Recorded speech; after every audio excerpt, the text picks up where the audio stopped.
Kıymetli katılımcılar, değerli konuklar ve sevgili dostlar, bugün burada sürdürülebilir bir gelecek hayaliyle bir araya gelmiş olmak büyük bir onur ve heyecan kaynağı. Hepinizi sevgiyle, umutla, yeşil bir gelecek inancıyla selamlıyorum. Bu özel zirvenin, çok pardon bir saniye. I'm trying to, sorry. Sorry. Would you like me to start, Nahida? Sorry. Please, after a quiet while, you will start. We'll tell you when to start. Okay, good. Baştan alacağım Fatih Bey. Tamam. Onu keseriz oradan. Yeşil Kalkınma Zirvesi ne hoş geldiniz. Bugün burada daha yeşil ve sürdürülebilir bir dünya için bir araya gelmiş bulunuyoruz. Sadece Türkiye'den değil, dünyanın dört bir yanından gelen katılımcılarımıza bu önemli zirvede bir arada olmak bizim için büyük bir mutluluk. Ben Neyde Tuna, Sürdürülebilir Yeşil Gelecek Derneği Başkanıyım ve aynı zamanda Yeşil Gelecek Akademi kurucusuyum. Yıllardır çocuklarla, ailelerle, kamu kurumlarıyla, tüm topluma çevresel bilincin kazandırılması ve doğayla uyum içinde bir gelecek için çalışıyoruz. Hep birlikte daha yeşil ve sürdürülebilir bir dünya kurmak için önemli bir adım atıyoruz. Bu zirve küresel işbirliğini güçlendirmek, farklı perspektiften ilham almak ve birlikte çözümler üretmek için bir fırsattır. Katılımcılarımıza bu buluşmanın uluslararası bir yetki yaratacağı olan inancımız tam. Hoş geldiniz. Birlikte daha yeşil bir dünya için atacağımız her adımda yanımızda olmanızdan dolayı çok mutluyuz. Çok teşekkür ederim. Biz de teşekkür ederiz. Ladies and gentlemen, distinguished guests from Turkey, from different countries of the world, we are now having a great event on green development, and I hope this summit is going to be one of the major important activities in 2025. I would like to start by translating Ms. Nahide's speech so that all the participants will understand her message. Today, we have come together here for a greener and more sustainable world. It's a great pleasure for us to be together with our participants from all over the world, not only from Turkey at this important summit. I, Nehide Tuna, as the president of the Sustainable Green Future Association and the founder of the Green Future Academy, have been working for years to raise environmental awareness among children, families, public institutions, and the entire society, and for a future in harmony with nature.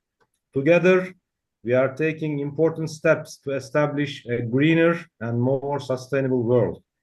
This summit is an opportunity to strengthen global cooperation, get inspired by different perspectives, and produce solutions together. We have full faith that this meeting will have an international impact with your participation.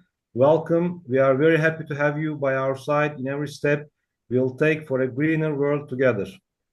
So I'd like to thank Ms. Nehide once more for this great presentation. And ladies and gentlemen, we have very selective speakers today from different countries like South Africa, Czechia, like UK, and Nigeria, and from different continents of the world. And I would like to introduce myself first, then we can proceed easily. Today is Sunday, we have to save time and allocate time for our families. My name is Fatih Poyraz. I am Director General of IYMER Group, a private company located in Istanbul, operating in business development and networking, especially in energy, renewable energy sector. We are into waste management, recycling, and also solar energy projects, as well as exporting different products to different countries of the world. And also, I am representing Union of World Electronic Press Council, an accredited NGO of UNCCD, and we were invited to COP16, and we are into these green projects and green sector as a Turkish NGO, and we are very happy to be a part of this Green Development Summit.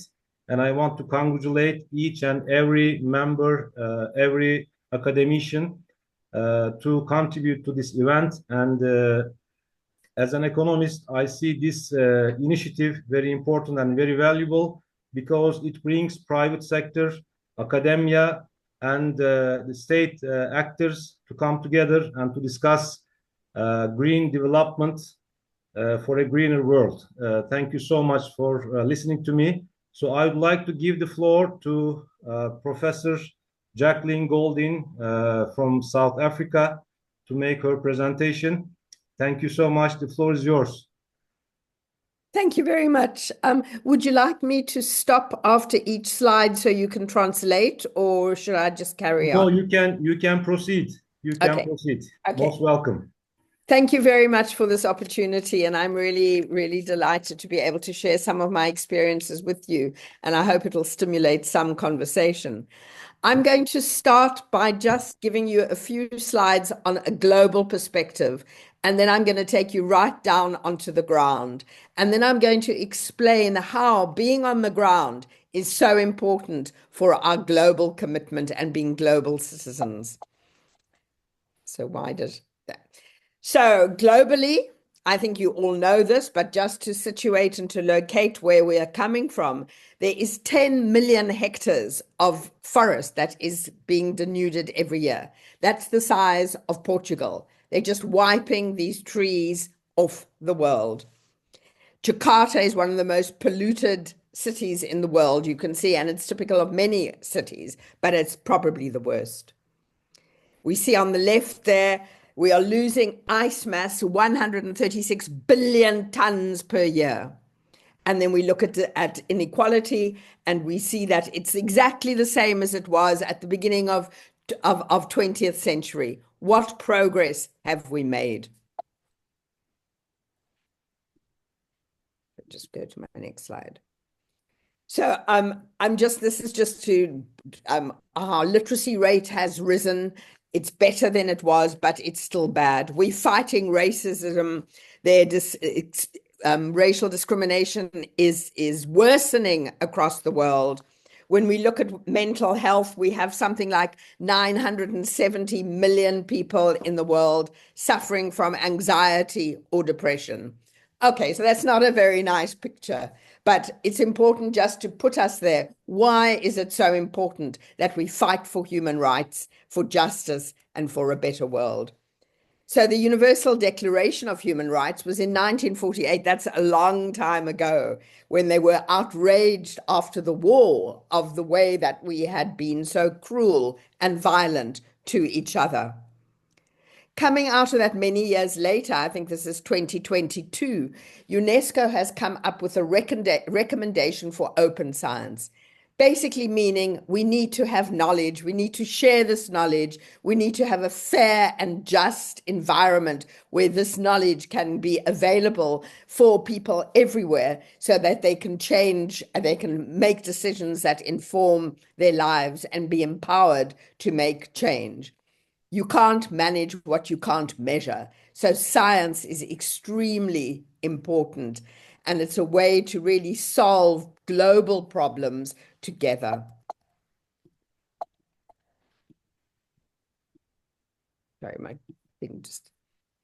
So now I'm turning to citizen science. As an outcome of this open science document, the United Nations has really given a lot of focus and support on citizen science. And I'm going to explain a little bit later what we mean by citizen science. But basically, it's a way of making science available to society.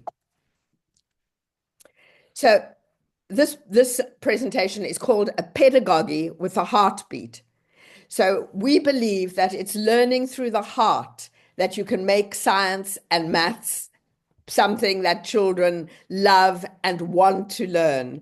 Many students don't take, I don't know if this is how this is in Turkey, but in Africa and in South Africa, they don't want to do maths. They don't want to do science because it's dull, it's boring. And we know how important it is to take these subjects because these subjects are really, without maths and science, we're not going to solve the many problems that face us.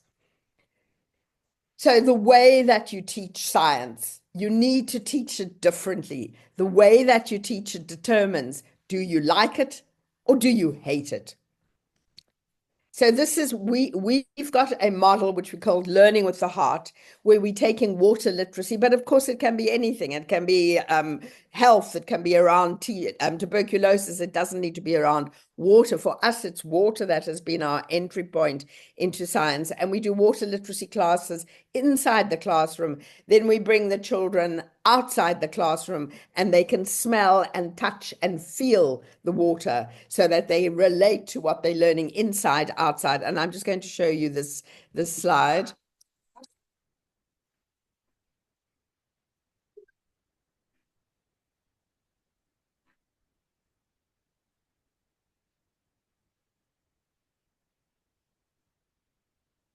So we take them to the water bodies. We've been trained by the United Nations Earthwatch, which is in Oxford. And what we're doing is we're looking at nitrates and phosphates and turbidity.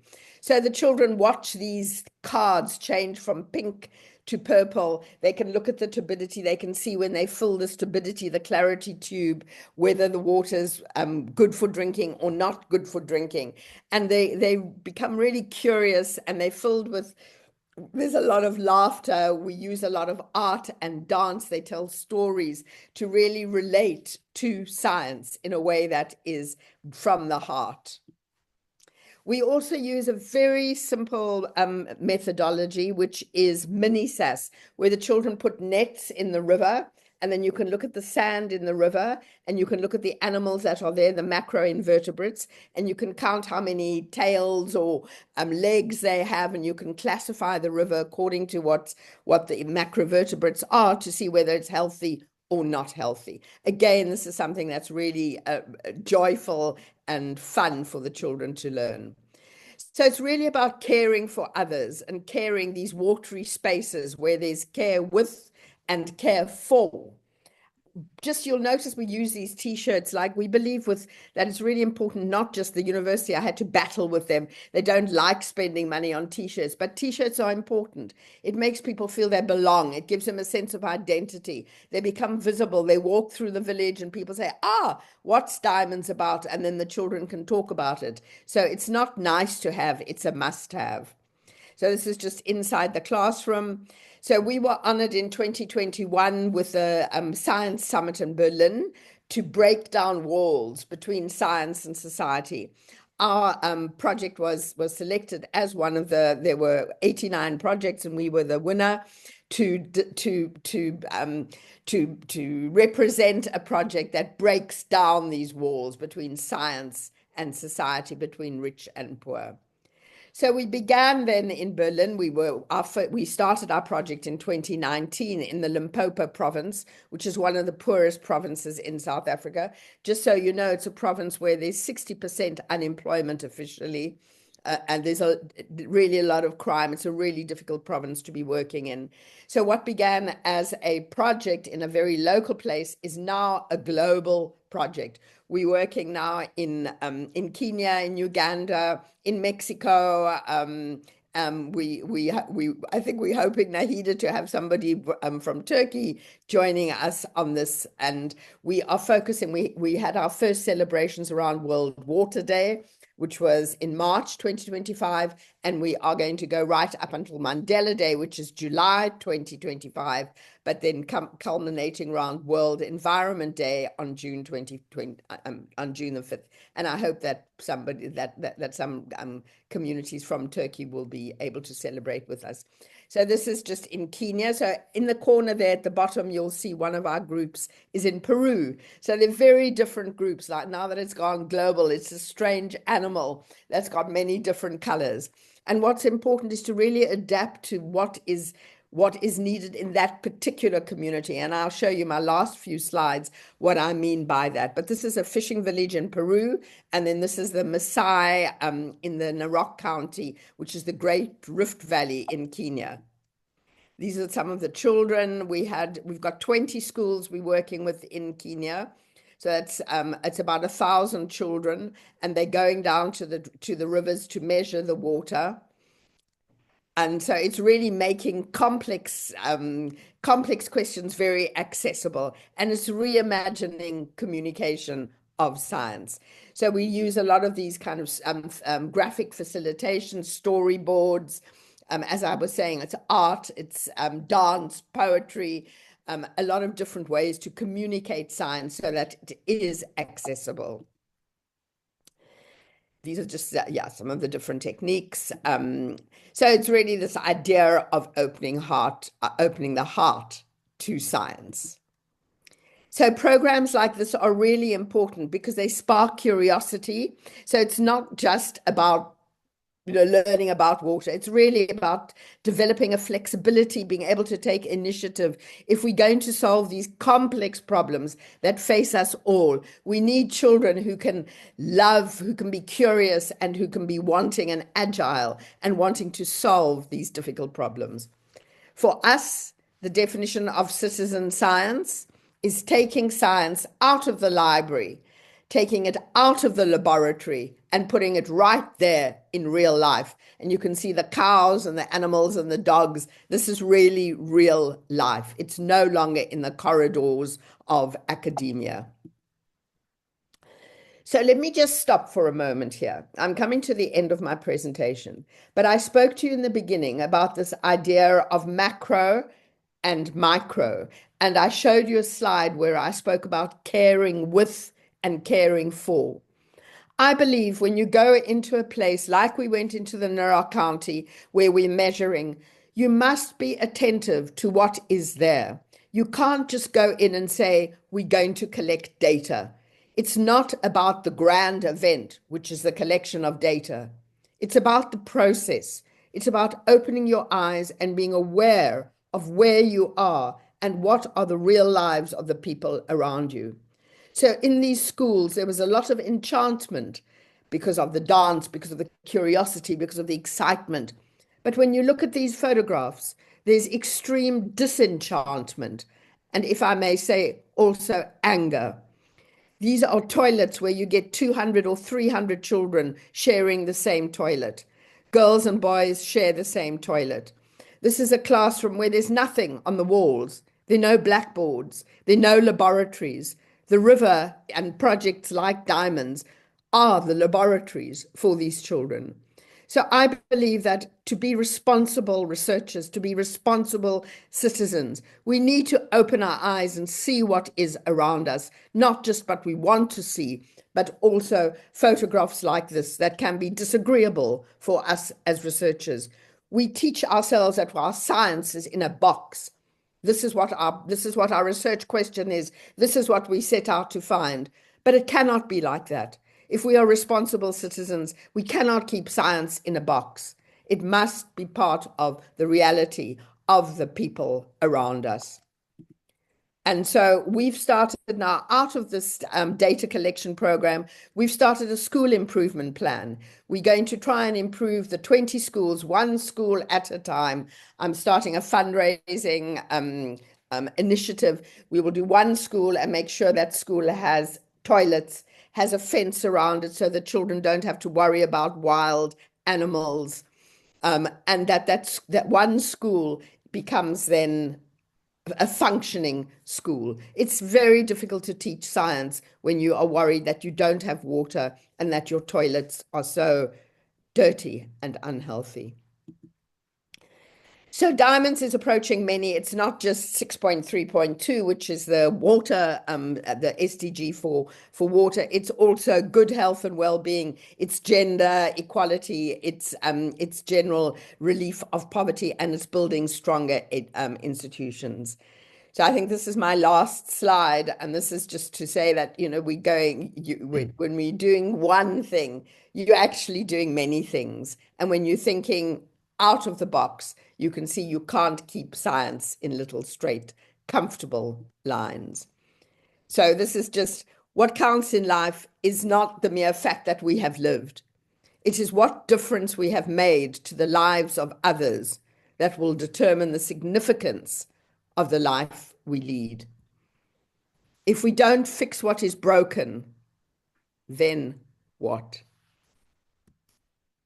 And thank you very much. This is our team in the Limpopo, South Africa, that is now growing across the globe. Okay. Thank you very much for this opportunity. Okay. Thank you so Share much, this with you. Professor Jacqueline. It was a great pleasure and insightful presentation.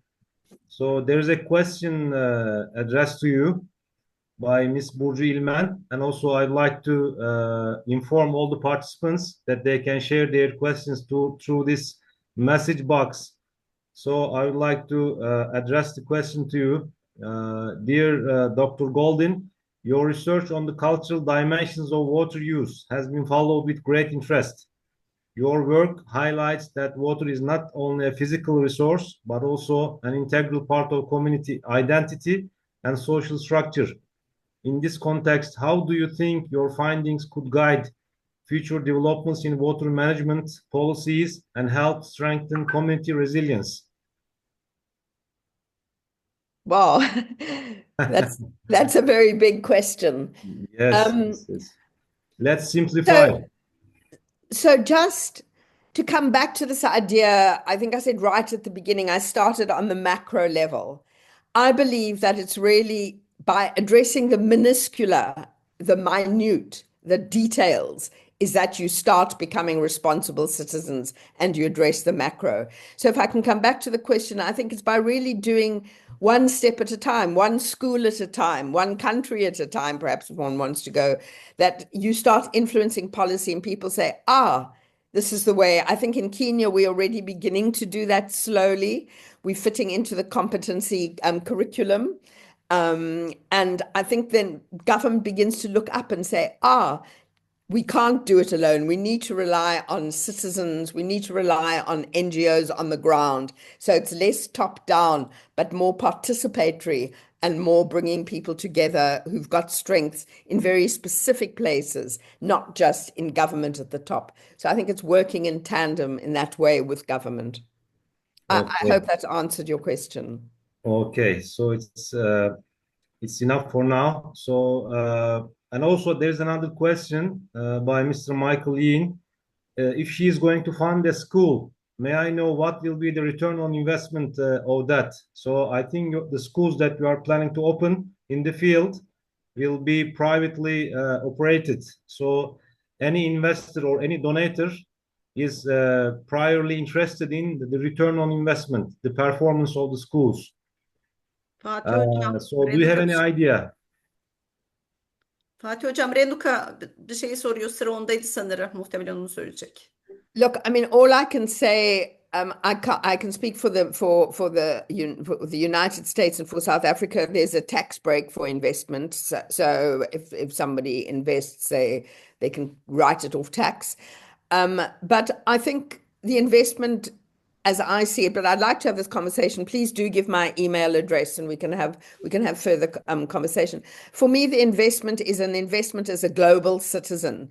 We have to improve our world. You saw those first two slides. We cannot carry on and do the same thing in the same way. And I think by making little changes, by investing in a school and improving one school, and setting that up as a model for improvement and then moving to the next school. I think that's what we need to do as citizens. So if I may say, return investment is not just money. It's also the goodwill and the participation in being a responsible rather than irresponsible global citizen. Right. Thank you so much, Professor Jacqueline, for this kind presentation and also very detailed answers. I would like to say welcome to Dr. Renuka Thakore, a prominent environment character that we have come across in COP16 in Riyadh. So it's my pleasure and honor to give the floor to her to make her presentation. How are you, Madam Renuka? I am very good. Thank you. Thank you so much. I really want to just stress the point on ROI to help Jacqueline, and then I can go for my speech. So thank you very much for asking that question, Michael. I think it is not written on investment for as an investment in terms of money. It is a written of humanitarian investment.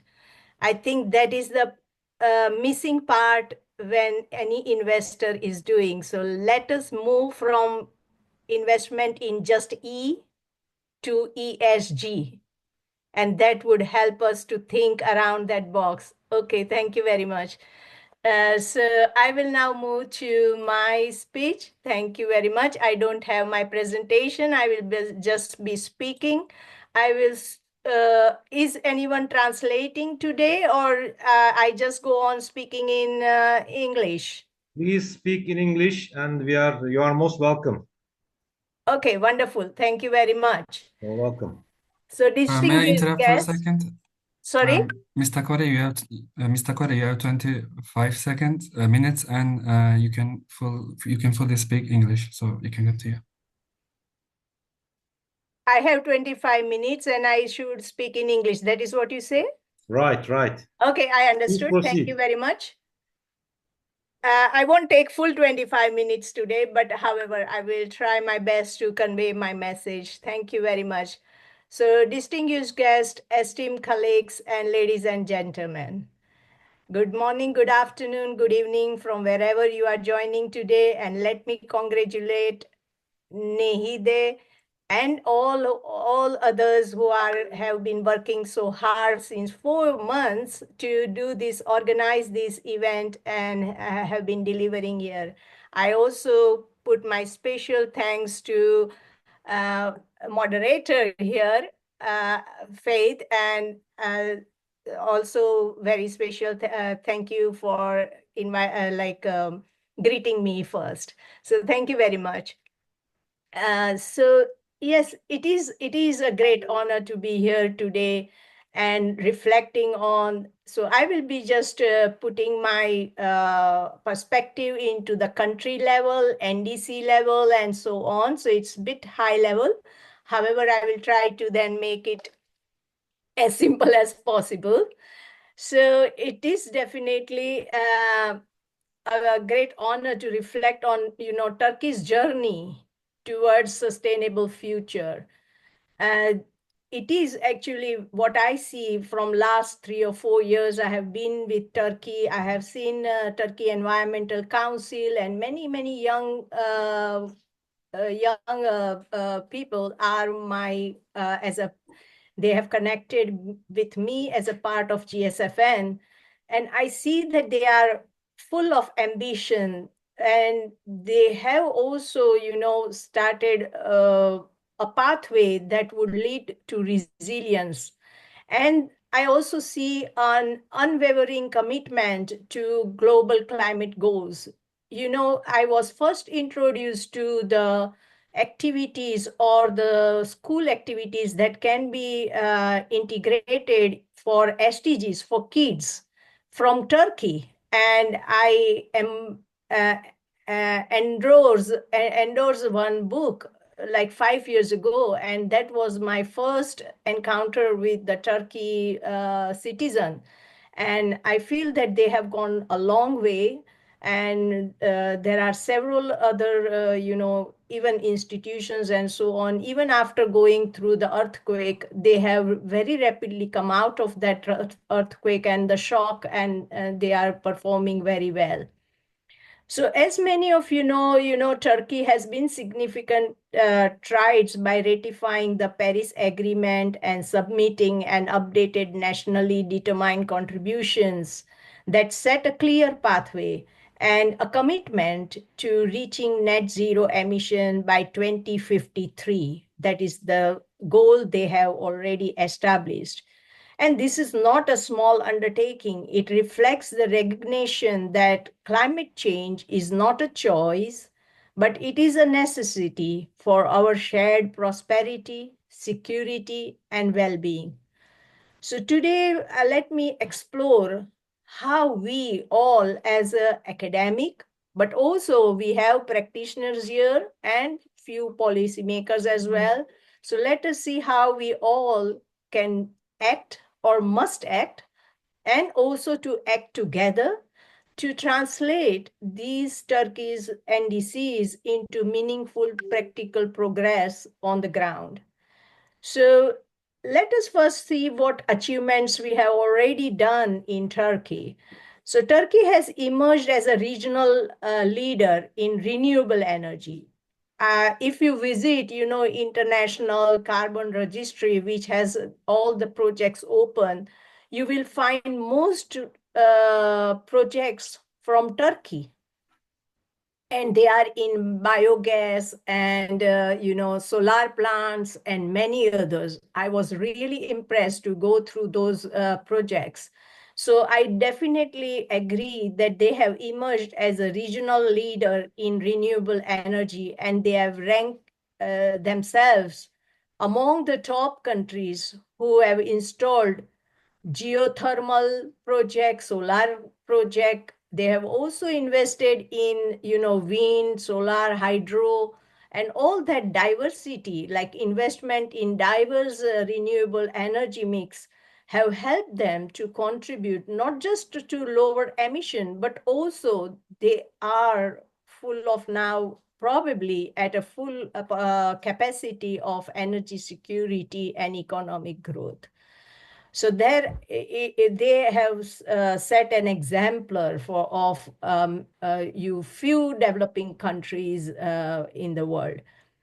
Turkey's effort in climate adaptation, building disaster resilient infrastructure has been always their priority.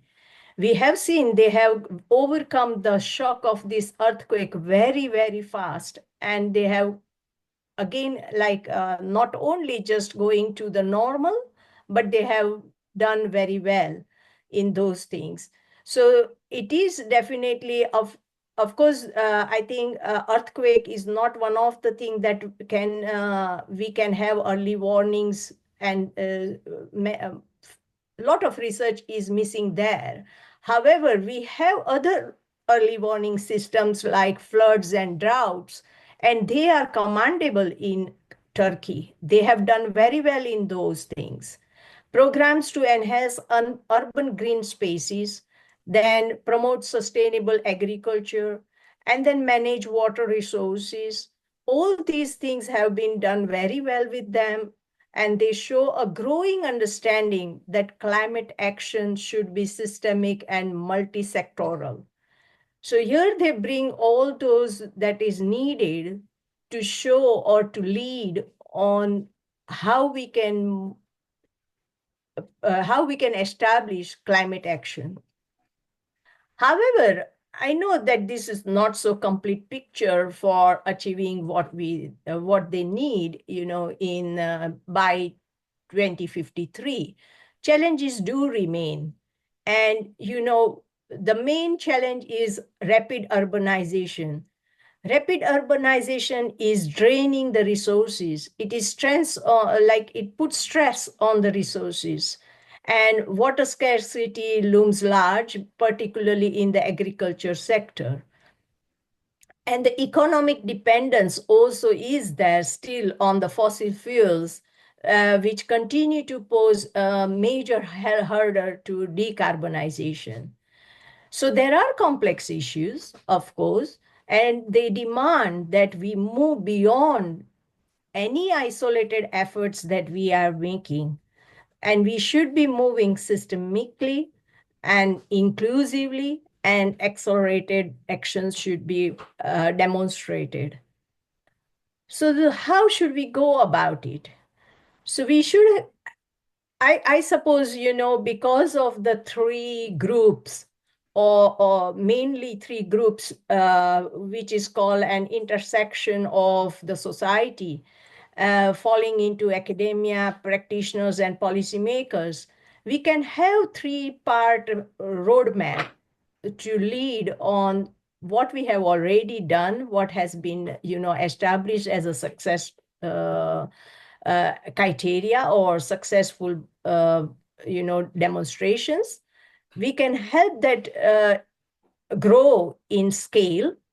And also we can then, by having those expertise, we can start addressing the barriers that we already have.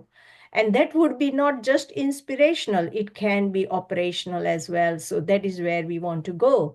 So let me first focus on the role of academics.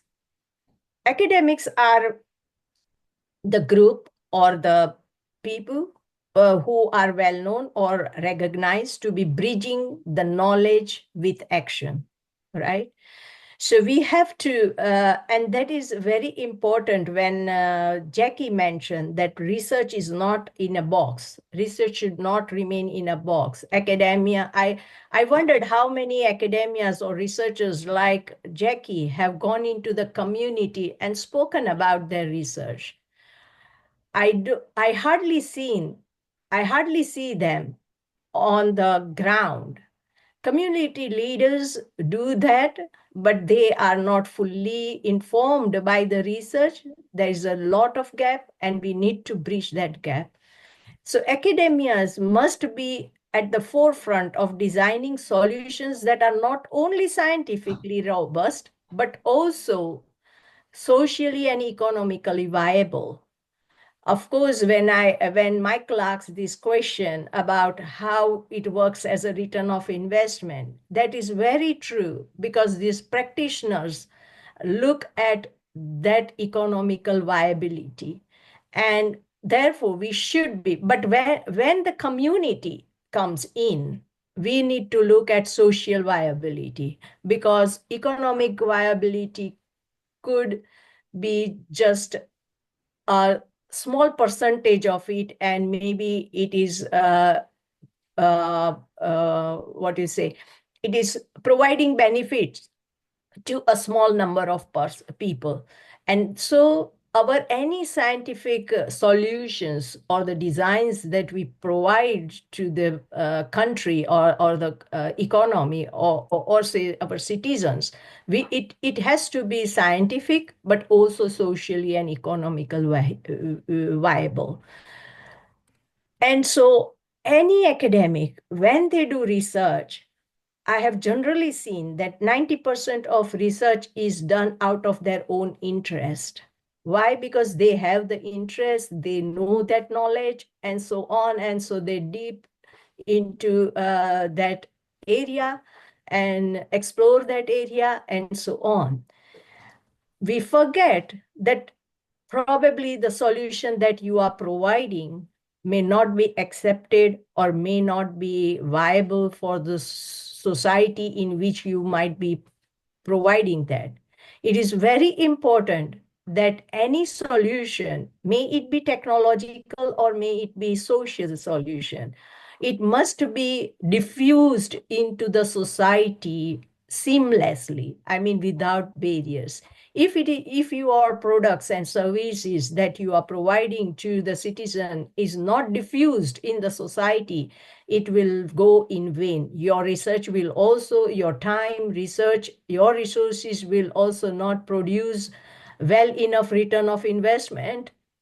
At the same time, those who have partnered with you or will not benefit, or those whom you are servicing will not benefit.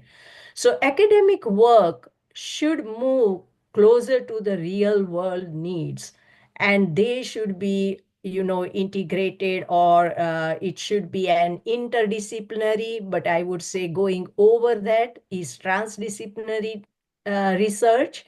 Transdisciplinary research is something where people like us today, we have got together and everyone share their own knowledge, and you go out of these event with some better understanding of a higher level understanding, and that is called transdisciplinarity. Like there is a plane above all of us where our everyone's view converge, and we feel that, oh, I have got a new understanding, That new plane of understanding should be achieved when everyone gets together. And that is called transdisciplinarity research. And we should integrate, climate science. First, of course, all types of science, but climate science is an emergency today. So it should integrate climate science, it should integrate the economies, and it should also integrate social equity, because social inequality is the biggest problem today in the world. There is an inequality, and my GSFN was founded on these basic core problem of inequality. I feel that there is an inequality among everyone, uh, among the people of the world, in even getting opportunity. There is inequality of opportunities. You may say, yes, inequality in education, inequality in income, many, many inequalities are there. But first of all, there is inequality of opportunities. People don't get opportunity to grow and establish themselves or build themselves. And therefore, we should work on that infrastructure. If you are able to provide an opportunity, do provide that. That is the first step that we should be doing, because that will not cost you anything. It will grow you as well if you provide an opportunity to others. So that is the main thing. And then, of course, technology is playing a big role in our lifestyle now, even before. And today we have come to this climate change also due to technology, because we didn't think that before properly. Industrialization made our things a bit complex at the moment. So how to address those problems? So academic work must move closer to the real world needs and help create practical models of decarbonization into industries such as transportation, manufacturing, and agriculture. Decarbonization is one of the most priority area that we should be working on, and it comes through several different perspectives, which today I think many of them will say. For example, Michael Rada would speak from waste. Jackie has spoken from science perspective and water perspective, and many others will speak from various perspective, and all these models or all these things converge into one thing, that decarbonize our economy. Secondly is knowledge must be democratized, and democratized, sorry. And so it is like knowledge is no one should own knowledge, in a sense of it should be provided free to everyone, or those who wish to know, they should get the channels, appropriate channels to gain that knowledge. And that is where academics are the most capable people, most resourceful, and they should be providing their research findings into not only journals or articles, because I never read journals. Likewise, many of us do not read, or many of you might not have been reading. And the common people, it is a common thing that reading is not for many of us. And however, so how do we engage?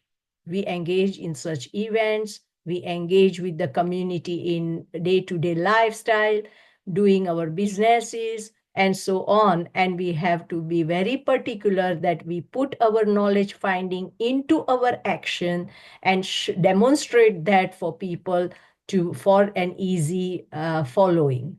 So translating complex climate models should be, we should be translating them into simple, actionable insights for say municipalities, for businesses and citizens.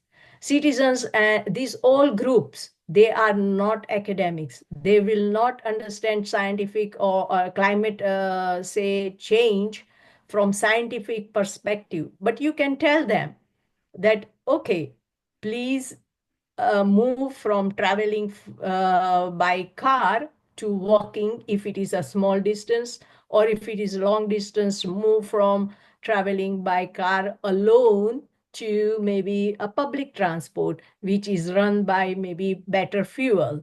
So if such actionable insights are provided, they would definitely understand and follow.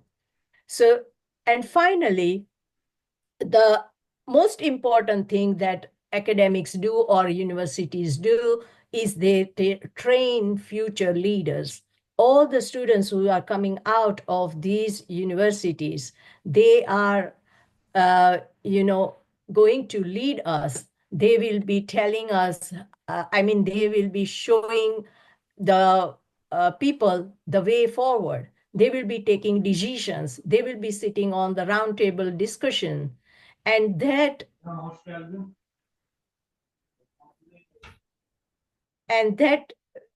would be when they go into real life problems, just as here we are having various discussion. It will be cross bordering, engineering, business, architect, law, regulations, end users, and all that. And so how do we prepare this generation to address sustainability in this way? So that is what we need to do. We need to think that how we can give this multidisciplinary education that can address real life problems. Having said that, I would say that academics are the connectors. They are the linking or bridging gaps between knowledge to solutions, and then solutions to people. And so they should be very active in these, or I would say proactive in these areas. Now let me focus on practitioners. And I know here I can always, again, show an example of what Michael Rada is doing. And I'm always proud to be among one of all these people when he is here. So he is driving innovation and implementation. And what it is about, I don't want to talk about his whole big area, but that is an inspirational, and therefore I always talk about him. And that is what I think each practitioner should do.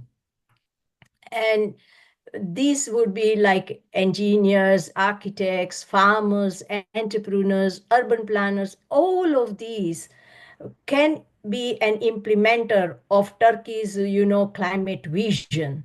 They should be having their one policy which would reflect the climate vision or climate policy. They should be working under that high level policy to change their actions and then demonstrate on their landscape whatever they do. I have my PhD, which shows that if you have the value or the policy that guides you appropriately, your actions will change, and that will demonstrate in your, in your performance. For example, if I have I do have a policy of not buying virgin clothes, and therefore it has changed my action that it induces the action of going to charity shops and buying my clothes from reused clothes. And that has made my performance as very low carbon emitter for clothes. That is what I mean to say. So people have to adopt high level policies and especially climate policies into their business policies.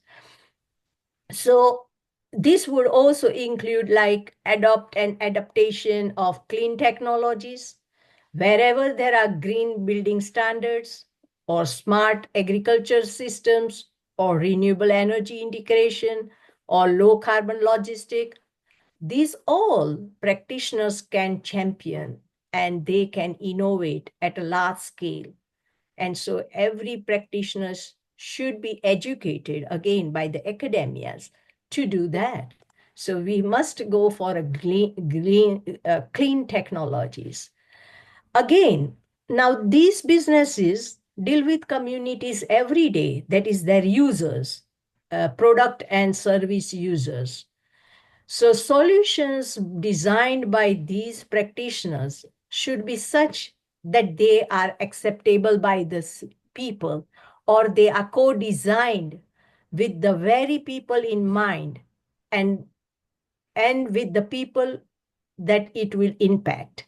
So, for example, now smallholder farmers, they are facing droughts, uh, and at the same time, like urban residents are facing heat waves. Now, how to provide solutions to these? For urban residents, they who are grappling with heat waves, we can do several other things like, planting trees, providing better, low appliances that are low carbon, and so on. So businesses can innovate in those things.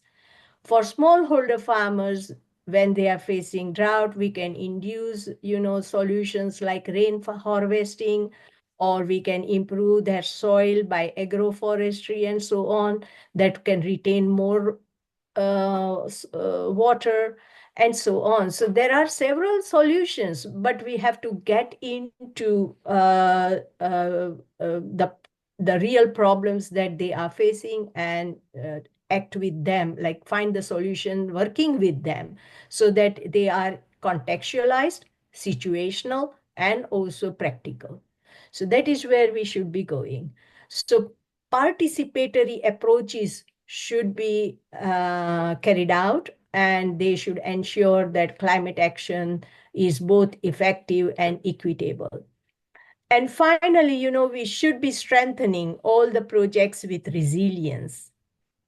Every infrastructure project, whether it is agricultural project or tourism project or your, building project, whatsoever, we definitely focus on infrastructure project, that it has ample strength and it does not, fall out within its lifestyle, life of the project life. But we never have been focused on, say, agricultural or tourism or anything like that to be as resilient as possible. But if we integrate climate resilient principles into designing these projects, we have to be intentional and mindful that we should not be losing our crops anytime whatsoever the extreme impact is happening through climate change. And we have to prepare our agriculture programs like that. So we have to do, several things. It would require technology, it would require people's mindset, it would require knowledge, it will require social innovation, and all those things will require policies and all. And this all have to come up, have to add on with one another and become a fundamental criteria that our project should be resilient. That is what it should be.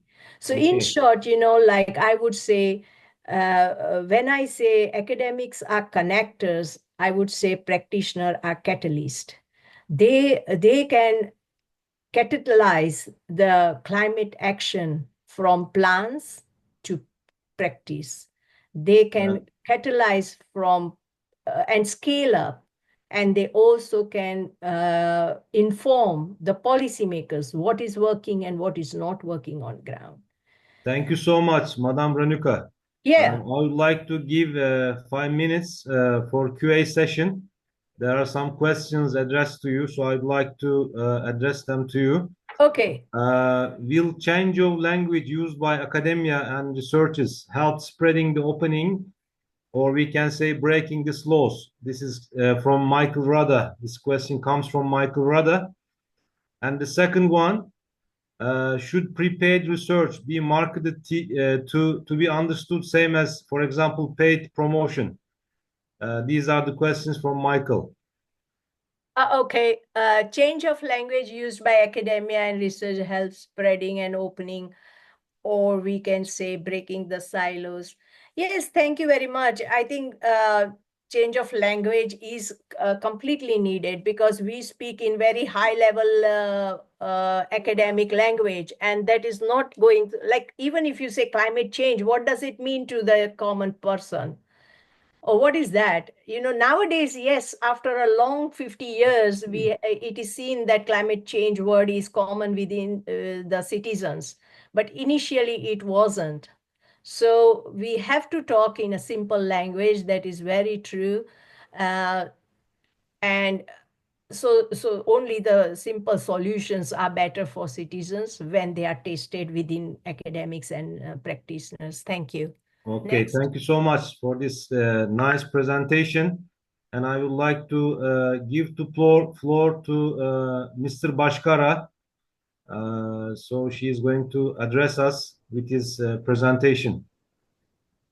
Thank you so much. Thank you. Thank you, Dr. Renuka. You spoke from your heart. I'm not an expert like you, but I'm just I'm trying to learn the roots of sustainability, how to mitigate. I need to learn a lot from you. Thank you for this wonderful talk you had today. So let me share some slides so that it'll be easier for me to present. Just give me a second.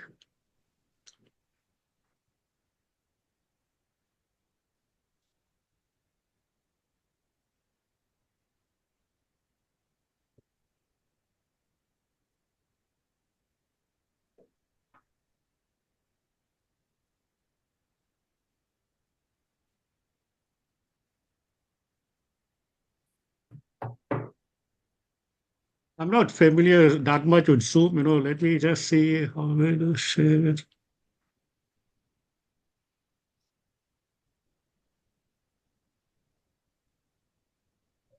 Well, if you go down your screen, you will see a green. Yeah, I've done that. I'm not able to find my slide deck. Just give me a second. Okay. I opened it already. Share.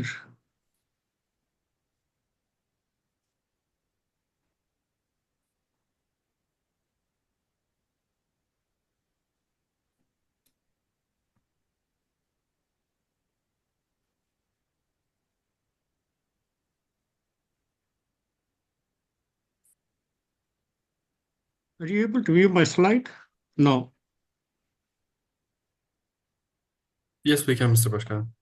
It is on now. Okay, I disconnected. I thought it's not getting shared. Okay. Let me try again.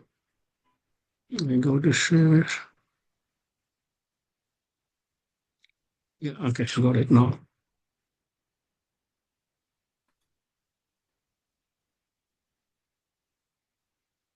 Are you able to view my first slide?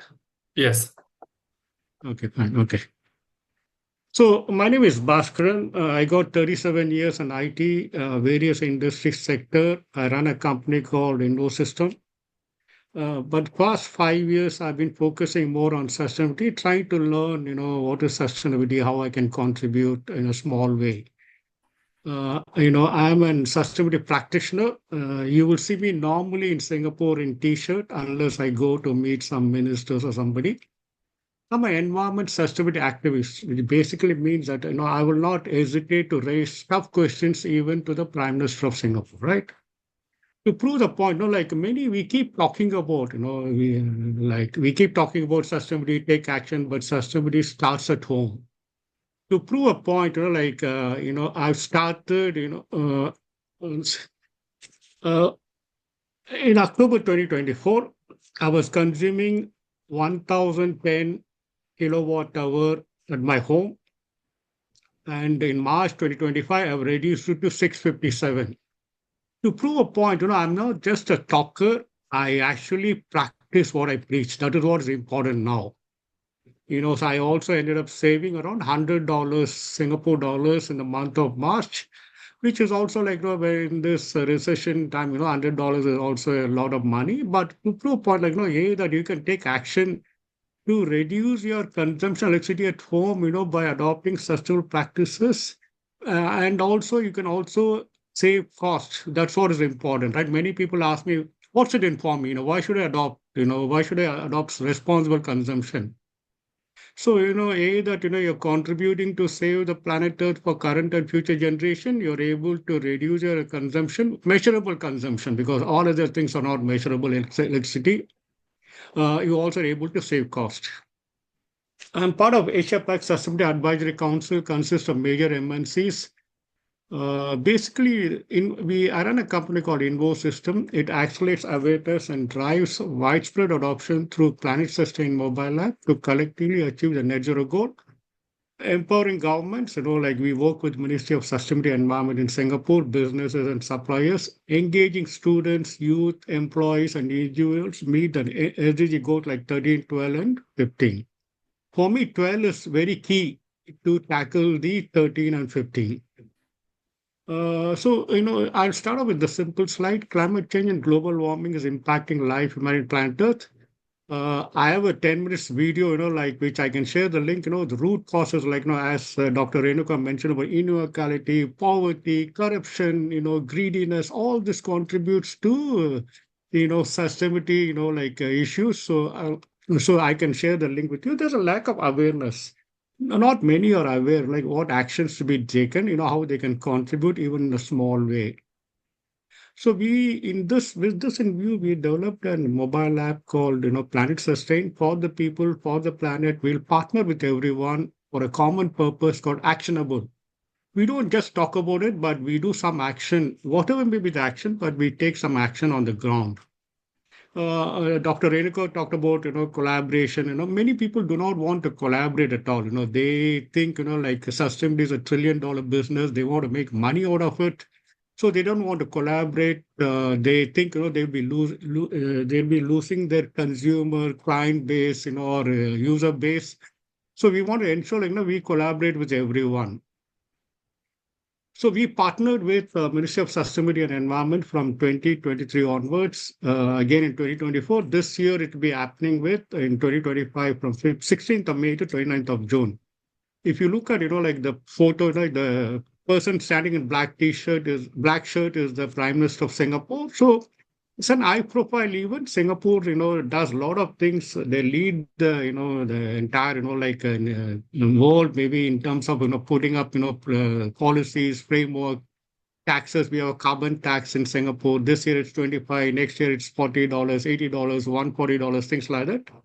I've also we'll be happy to work with you through Nahida Tune. I'm sure I'm pronouncing her name correctly. To work with the Turkish government to launch like a Go Green Turkey, something like that. We can do that also. We also won the Decarbonization Excellence Award by Cool Conclave, which is a wealthiest society in India with 25,000 consulting engineers, companies, and all. We won an award in August 2024. We also won the Singapore, Environment Council's, I don't know where the slide is. So we won the Singapore Environment Council's Merit Winner Award in 2023. We participated and supported ISRE SACREX, 2025 in Bangalore, earlier part of this year, 2025, which hosted which attracted around 15,000 visitors and 450 exhibitors. So, so climate change and global warming are direct consequences of rising global carbon footprints. This is the simplest, definition what I can give, because when I present to students, they don't understand climate change, they want some pictorial kind of representation. Every nations go to COP meetings, they pledge, we'll meet 2050, net zero, 2070, but you can take me granted, none of us are, and I'm going to be alive whether in 2050 or 2070. But we are not going to meet net zero at all. It's just a talk, right? It's just, like people go there, take private, aircraft, stay in 5-star hotels, talk about net zero, but come back and there's no action on the ground, right? So meeting SDG goals are like climbing a mountain without oxygen and water, so you can never climb that mountain, Yes, we can keep talking about climate change, SDG, net zero, but we're not going to meet that. So climate action challenges involve creating awareness and responsible consumption, enabling sustainable practices through behavioral. Every individual should, change his behavioral. That is very challenging. They don't want to change at all. Like they think, I'm doing okay, so I don't need to change. It's not my problem. It is somebody else's problem. Systemic and design changes. It has been adopted by government, and we can. I can have a separate discussion on that. So awareness creation, stakeholder engagement. Today, no company is actually involving their employees or their suppliers, or they're not involving in the actual, measuring and reducing activity. They might do some seminars, webinars, online courses, but there's no action on the ground. And nobody really, except for businesses, unless it's meant for compliance or reporting, not much, carbon footprint tracking is done, but it's only, greenwashing and whitewashing in the reports. So one small step by everyone with actionable sustainability is a giant leap by mankind. We need to take a pledge, like I've even proposed this to Singapore government. That is why, we have been supporting them for last 3 years, including this year. So everyone should take a pledge that, I will do something which is measurable every day, like, see, you'll not see me wearing a suit or like jacket in Singapore. I'll be in a simple t-shirt because I don't need to then put on aircon in my room also, right? I will take only public transport. Even to receive an award from the minister, I took public transport. I told them, no, I took public transport to come here. I will not, say something and do something else. Even when I go to a city like Bangalore and all, if there's a metro, MRT, train is available, I'll try to take that, to the extent possible. Then I'll try to catch, like a taxi if the last mile is not covered by this such kind of transport materials. So everybody talks about carbon footprint, but do they understand, what is carbon footprint? Every activity what you do on a day-to-day basis from morning till night, it gets into carbon footprint. You induce carbon footprint. Use electricity, keep charging phones, then, use water, gas, space, food, everything, recycling, transport. Everything, whatever you use, whatever you consume, will result in a carbon footprint. There are like scope 1, 2, 3. What you directly under your control, what you burn is scope 1, what you use electricity like scope 2, and everything else is classified in scope 3. But today, nobody really tracks and reports anything about scope 3. I read an ESG report by a, $2-3 billion company. They said all my suppliers are, all my suppliers are, compliant, they use sustainable practices, transport and all, but there is no data to substantiate that. So let me come back to Practice Snap. It helps you to, create awareness, track carbon footprint. It engages stakeholders, for educational institutions, students, teachers, and faculty, for businesses, employees, and suppliers to practice sustainability. It's a simple and easy data collection tool. Use it as a training tool, onboarding tool to meet sustainable development goals. Helps you to save cost saving. I proved a point, like I can save costs even at an individual level, right? So as SMEs can do it, build a green brand or green campus, you can do that.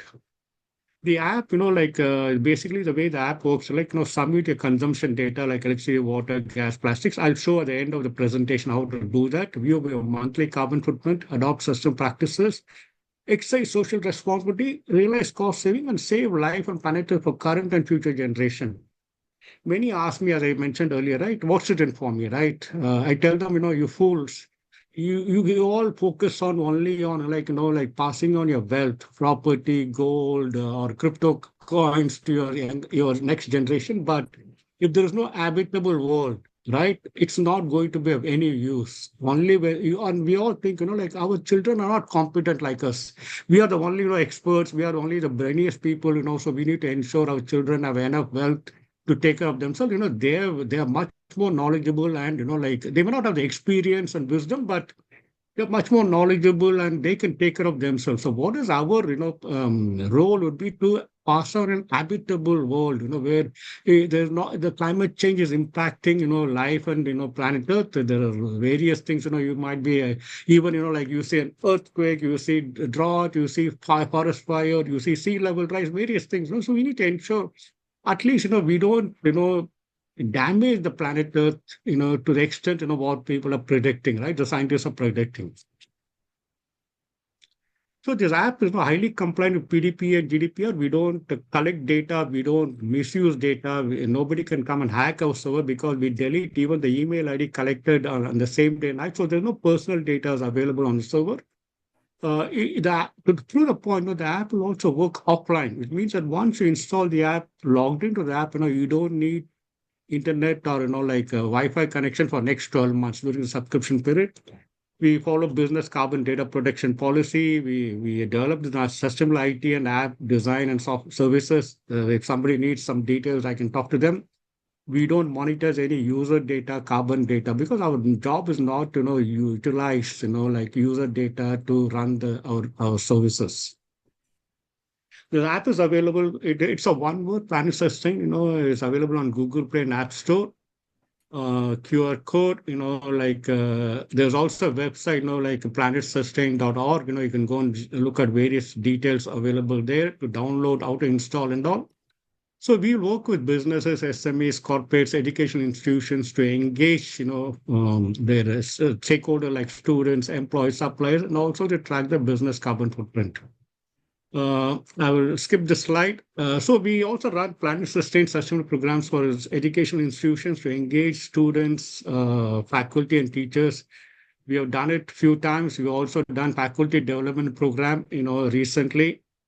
It's when we do a Planet Sustain program, it's a measurable. It means that like we need the stakeholder like students, teachers, faculty, or employees to track, how much of, like consumption they do on transportation, electricity, water, paper, and all. And then they need to take some efforts to reduce that. And we'll also some additional activities. This could be, and then we also reward them, recognize them. A lot of these details are available on the website. You can just go through that. Especially, we want to work in schools and college universities so that their role in kickstarting awareness and engaging students and faculty will be a major, driver for the entire activity. We are also talking to some universities in India, like whether this app could be part of the environmental science courses. Because now all the environmental science courses are academic in nature, or they do some, like tree planting or waste management. Also, the app could be used by the students to actually track and measure their consumption-related carbon footprint and take an effort to reduce it during the curriculum of 6 months or 12 months period. We also launched Planet Sustain International Championship of Students Climate Action 2025, where any school or college, university can start a Planet Sustain Eco Club for free with 25 students. There are some awards, prize money, certificates, badges, and also the winning club, student president, student secretary, and a mentor teacher. If they're in the top winning club, they will come to Singapore for 1 week, all expenses paid. If they're from Singapore, Malaysia, they want to go to Bangalore, it's also available. The registration is open for every school, every colleges. The app is we'll be doing some activity like electricity reduction, household electricity reduction. They can apply for it. They can register up to 30th May, and the latest, we'll start the activity for 6 months from 1st June to November 38th. Again, there is a page on the website, there's a video on that, what documentation, what activities, but it's all available on the website. So let me come to the app, it's called Planet Sustain app. Once you download, log in, you can set a PIN. So once you log in there, there are various features, but let me simplify. We can, actually measure, put in the data for electricity, transport, various kind of transport, water, gas, oil, plastics, paper, clothing, travel, and waste, and even purchases, right? Today, when you purchase a laptop or a computer, you don't know what is the carbon footprint because the manufacturer doesn't put in the embedded carbon footprint, but we also included, if you know the carbon footprint of your laptop, mobile phone, any electronic items or even other items, or even clothing, you can put in the data. Academic side, you can donate books and clothes to encourage students to donate their books and old clothes. Dr. Renuka talked about the clothing what she buys. So we want to encourage students to donate, maybe make it an activity once in 6 months. The students bring the clothes and old clothes and which is in good condition, and books which can be given away to other students who are in need. Planting tree, recycling element. So let me take an example, because, Miss Nahida was telling me for a long time, we need a version in Turkish. I said it doesn't require, right? Because the app is so simple, there's an icon image of electricity, and with Google Lens, you can translate electricity also into your local languages. So click on, the icon called electricity there, and then you can select various sources of electricity being generated. It is generated by solar, natural gas. In Singapore, we generate 95% by using natural gas. If you know the source, select the source. Otherwise, you select the electric supply. Just select, which is the source you want to do it, because this app can be also used by SMEs and companies. That is why, some mention that, we use hydropower, then, you can select hydropower as electricity source. Once selected, you will know that, the unit of measurement for any kind of electricity is only kilowatt hour. In India, they call it as units, but commonly it's called kilowatt hour. What is the emission factor for, let's say natural gas? In Singapore, we use 0.4057 as per Energy Management Authority's, standards. This is for user information. So every country could have different kind of, like emission factor. We can include that. All that the user has to do is like select a month, in the calendar year, and then look at your electricity bill and then enter that, units, kilowatt hour 963. Click on plus, you will know that by consuming 960 kilowatt hour, my carbon footprint kg CO2 is 391. Yeah, right. This is as simple as that. So it will generate charts and then table and all. You can also measure like water, plastics, paper, travel, transportation. If you're taking public transport or you're taking a private car, because when you take private car and things like that, you might be burning diesel or petrol. You can just put in the number of liters. So the app is simple to use. The user manual is available on the app. You can download from Google Play and App Store. Very simple to use. There are videos available. And then, also to encourage, as I mentioned, for students to donate books and clothes, they can take a photo. This was only for academic purpose to encourage students to donate more books and clothes. You can also, track your plan, because I've seen many places like, tree plantings, 1 day activity. They'll plant a tree on 1 day, they'll take photos and videos, they'll share it. And that's it, because if you're planting a small sampling of plant, it doesn't give you any carbon footprint. It has to grow over a period of time. The trunk, the carbon sink has to get created. So it will only, start giving the carbon offset, after 2 to 3 years time. So you can also track you can also take credit for carbon offset by planting such kind of trees, like every year. So this app will help you to do it, or even for academic purpose to encourage students to plant trees. Like I've done it during pandemic season. I've land in India, so I planted trees there wherever is possible. They can also do recycling, recycling paper, clothing, or electrical items, laptops, phones, and all.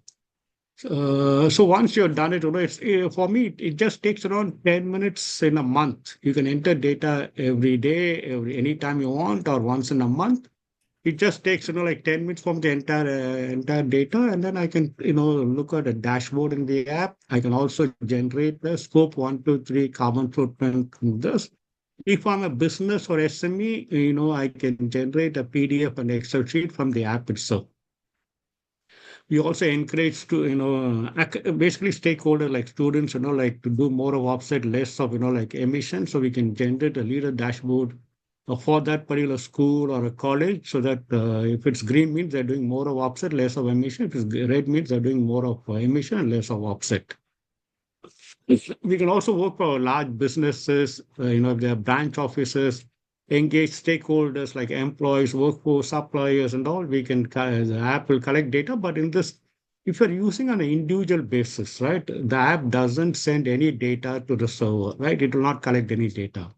But when you're doing this on a business side of it, they want to collect data from various branches and their employees, then there is a data collection policy applies, and it will also be made known to the concerned employee or the supplier. Data getting collected for generating reports only. We don't monitor any data. We generate monthly carbon footprint reports, and that report could be used in ESG. We don't generate any ESG reports. So it's one for all for one. As I keep telling many of my friends, it's not only for you, for us, and for future generation. Let's save the planet. and let's partner for life and planet Earth, whatever maybe, like some have a commercial interest, some will not have commercial interest. We are ready to work. For example, Actrex 2025 in Bangalore, we told them, we can't, we cannot pay money to put up a booth or a stall exhibit in the exhibition area. And they really agree. We went on a pro bono basis, right? So we can look at options. I will not pay to, like market or, like sell my product, because it has to, users have to find the value in it. Then only, the app, like is available for everyone to use it for 1 month free. And, it's in Singapore, like after 1 month, they can extend the subscription for an individual cost around 15 Singapore dollars, maybe around 10 USD. For students, we discount by 50%, cost them only around 6 to 7 Singapore dollars. In Singapore, $15 is not at all a major money. If you go to Subway sandwich, it costs you $14.20. For that money, you can get a subscription for 1 year. I conclude my presentation now because I got only limited time, and I'm ready to answer any questions you may have. Okay, Mr. Bhaskaran, thank you so much for this kind and very informative presentation. So there are some questions from the participants. They want to learn what are the competitive advantages of your software, and are there similar softwares that function the same as your application, and what are your competitive advantages? Can you please allow us about these questions? When I started designing, I designed the software, right? I'm not a coder. I don't do any software coding. I designed the software with the view that, will it be easier for me to use it? If I want to use it, will I find it useful, right? We never looked at any other software. We will never look at it because they will influence our design and development. Also, to answer this question, if anybody finds, there is a similar software available anywhere in the world, I'll give them $10,000. Okay, Let them do the research, right? very Let them do the clear. research. It's a recorded version. If they find there is something like this available anywhere, Dr. Adebisi is there, I'll give them $10,000, right? Okay. There's nothing like this available. Yeah. Okay, thank you so much. This is a very clear answer, and congratulations for this uniqueness, because whatever we do must be original and unique. And like, see, as I said, right, I've been running a successful IT company. Today, I don't do any IT. I do it for my passion as a duty to give it back to society. Tomorrow, if you watch my LinkedIn post, you'll see, what I mean, you will see that, watch my LinkedIn post, right? So I'm ready to collaborate with commercial, without commercial, you want to work with Turkish government, like, is it Turkish or Turkey government? We can launch a Turkish. program. Turkish government, right? We can launch a program like Go Green SG, just like Singapore, right? You want to work with universities, colleges, engaging students, we'll work with them without any cost element attached to it. We'll do that. Okay, thank you so much for these detailed answers. So I'd like to give the floor to Mr. Shahid Opeyemi Adebisi from Nigeria. The floor is yours. Thank you so much. I think I am audible. Yes, yes. Thank you so much, and I really appreciate the opportunity given to me to actually share this very little experience of mine with these very august members, and also try to appreciate the organizers, especially the university, the Mamara University Non-Governmental Organization Implementation and Research Center, and also the Sustainable Agri-Future Association led by the Prof. Esra and also Madam Naide Tuna. And I believe it has been a wonderful journey. It has been a very wonderful journey for the past 3 days, 25th, 26th, and 27th. A lot of presentations, powerful insights, and so many things have been said.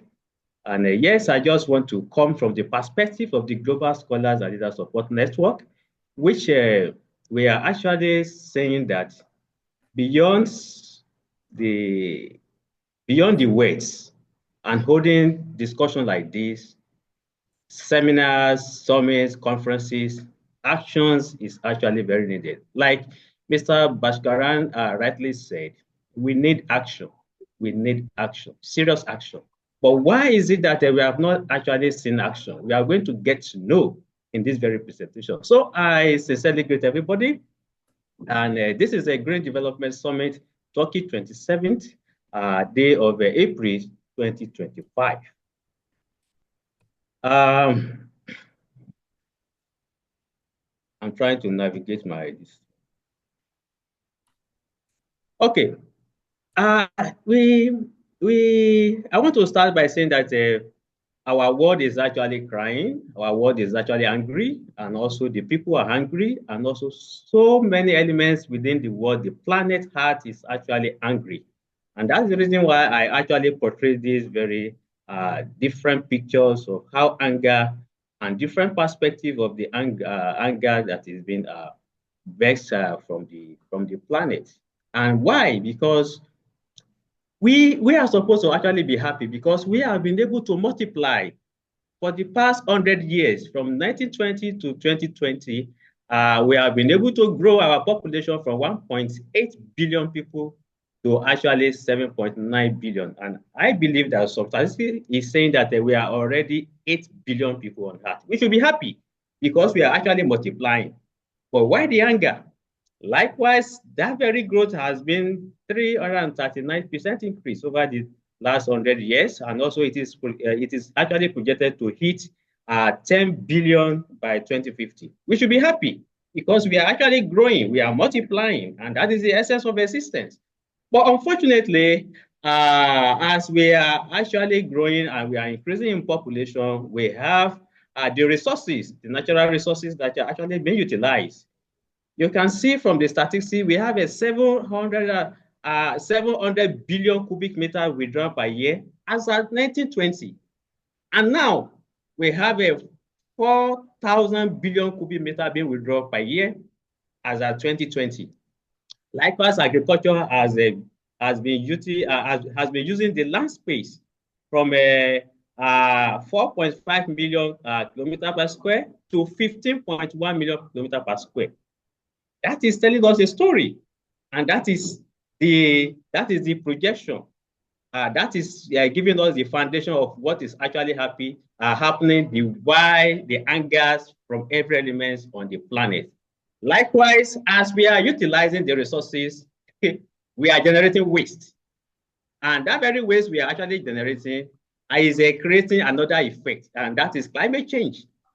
And we have been able to increase our carbon emission from 300 parts per million to 415 parts per million. Actually, these are the random statistics, but it will give us an insight on the opposite ends of how we are utilizing and how the waste is being generated. And if we see, we can see that the CO2 is actually one of the rapidly increasing waste being generated, while the individual generation is actually seeming like it's not significant. But when we amount it together, it's actually very, very significant per year. So I now want to summarize this by saying that as our global population surges towards 10 billion, the strain on our planet's resources grow exponentially, as we can see, with waste expected to balloon by 70% by 2050. And the urgent need for sustainable energy, that is one of the major things that is driving every economy, our household, our food, everything we are doing is about energy. As we are powering our system, we are placing it on energy supply. Everything we are using. So energy is one of the first key something that needs urgent sustainability action. Water, as we have seen, water is one of those resources that require urgent sustainability action. Food, of course, it requires urgent sustainability action, and also shelter. Then the question is, can we find a balance between economic growth? Because all of us want to make money. We want to make money. The government wants to make money. The household want to make money. The school want to make money. The research want to make money. Every aspect of our life is tailored towards economic growth. Then, can we also balance it with environmental sustainability? Can we cope within the limit of the boundaries of what the planet can actually accommodate? That is a question. And human well-being. How can we balance? As we are growing in the economy perspective, then we are trying to now mindfully manage the environment. Then the human well-being will not be compromised. How can we manage that? So that summarizes the whole thing that I have shown us before. And welcome to my presentation. And that is sustainability beyond waste. Beyond all these discussions, reflection and roadmap for the future. How can we move and transit from this very discussion to action? That is the purpose of this very presentation, actually.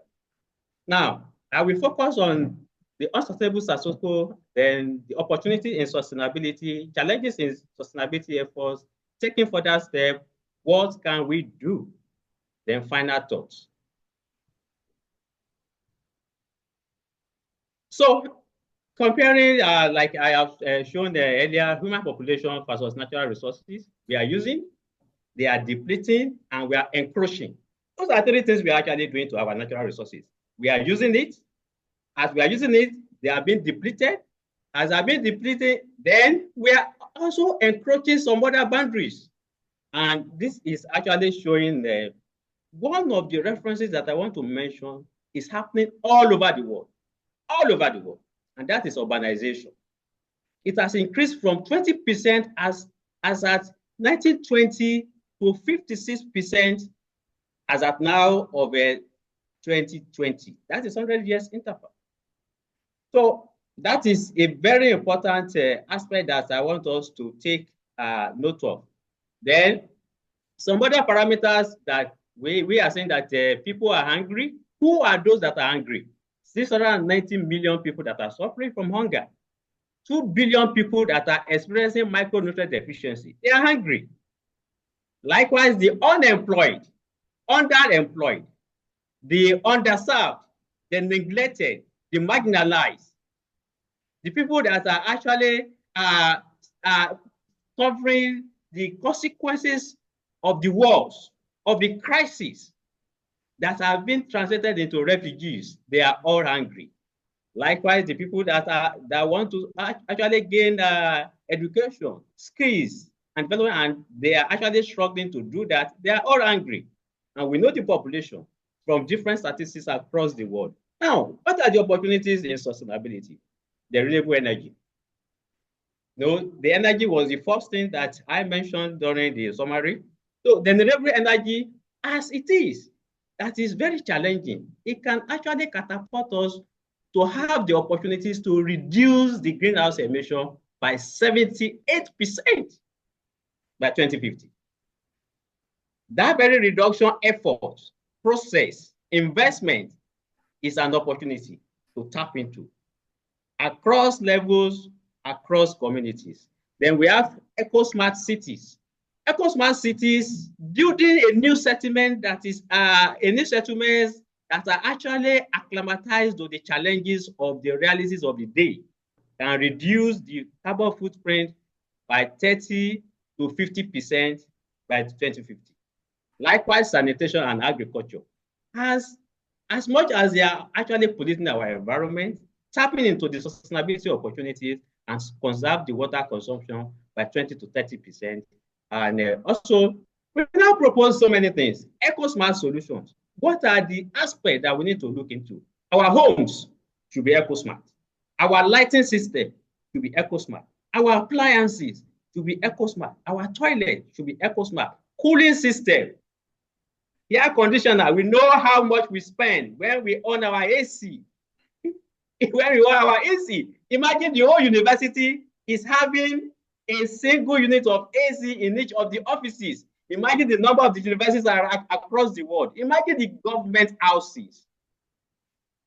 If you put all these things into perspective, you can see that we are even preaching this very sustainability, we are also a victim. We are also a culprit in some ways.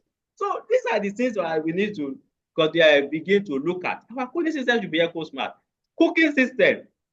The cooking system in an average class and high class people may not be as much as what we can imagine, what they are emitting. But even the villages, in our villages, the cooking system of the smokes and everything, aggregating into millions and billions, it has something to actually contribute. Our water system, our waste management, transportation, very, very important. Building, irrigation, our grease, packaging and logistics. You know how many flights, how many vehicles are on the road, in the skies, because we want to move goods from one place to another, from one country to another. These are all what is actually contributing to what we are actually discussing and we are facing as the challenges. Now, the challenges are in sustainability efforts. We have discussed so many things. Dr. Renuka, Mr. Bhaskaran, everybody that has presented are discussing solution. And you will agree with me. Even every one of us, each and every one of us has a solution in mind. But how can we implement it? How can we implement it? That is the challenge.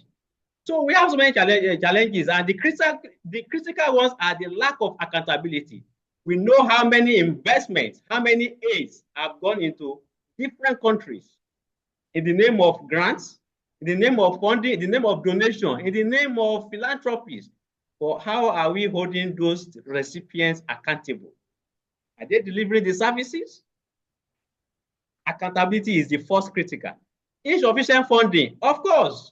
Funding can never be sufficient because we always have the needs and the want to actually satisfy.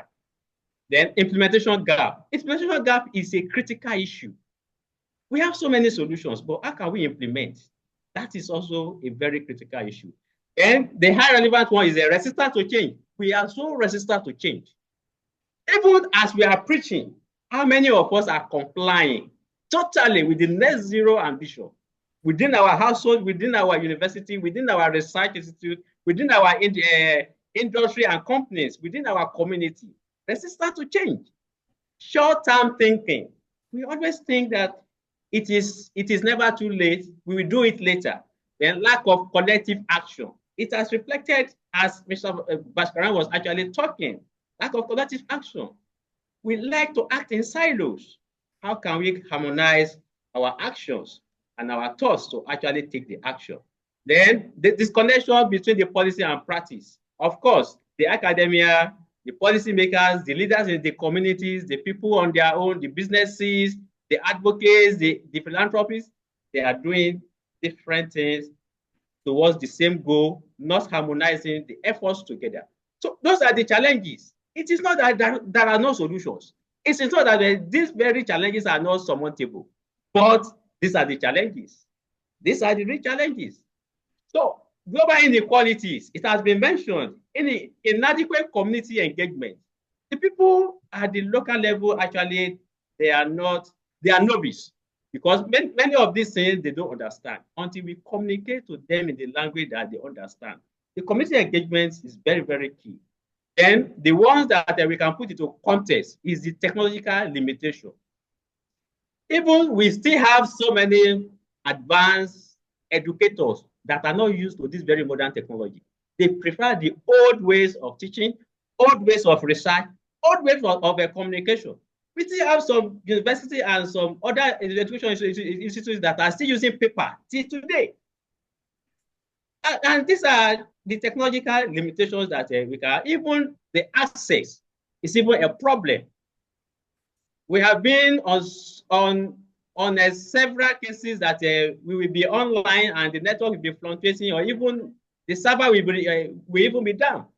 So these are the issues around what is creating challenges to sustainability efforts, and also behavior, the cultural and behavioral factors. We have different cultures.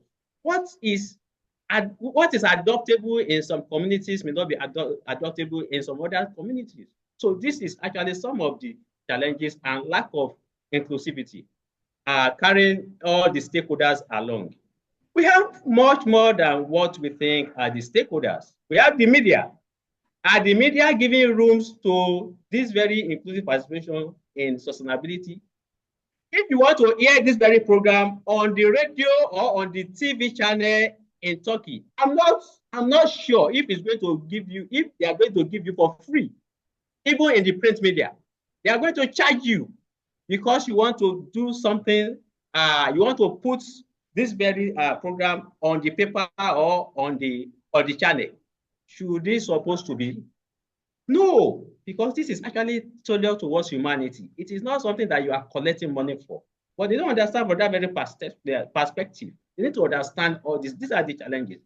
Now, taking further step to for a habitable planet and prosperous future, we need to harness the new technology and innovation to create solutions. The AI, the Internet of Things, the blockchain technologies, we need to harness it for making the solution for sustainability more easier, more faster, and more accurate. Then the green model is very, very important. I used to create a model that the brown model is the human population. The blue model is our ocean, the water bodies. And the green model is actually the plants. It is the plant that is actually having the solution to all these problems. If the plant is modern enough to absorb this very carbon emission, we are free. The world is free. So we need to think of the innovation that can enhance the capacity of the green system to absorb the carbon emission from the environment. That has been what I have been proposing ever. The balance between the brown system, the blue system, and the green system. We need green modeling. The biotechnology must come in. The AI, blockchain, everything must come in to enhance our green modeling. Then we must make sure that our businesses and economy is driven by green financing. Creating incentives, creating bonds, creating community, because if a community plant trees and they know that they are going to be rewarded for planting trees, you can imagine how rapidly the whole world will be rapidly green. So we need to create that very model. Then infrastructure, very, very important.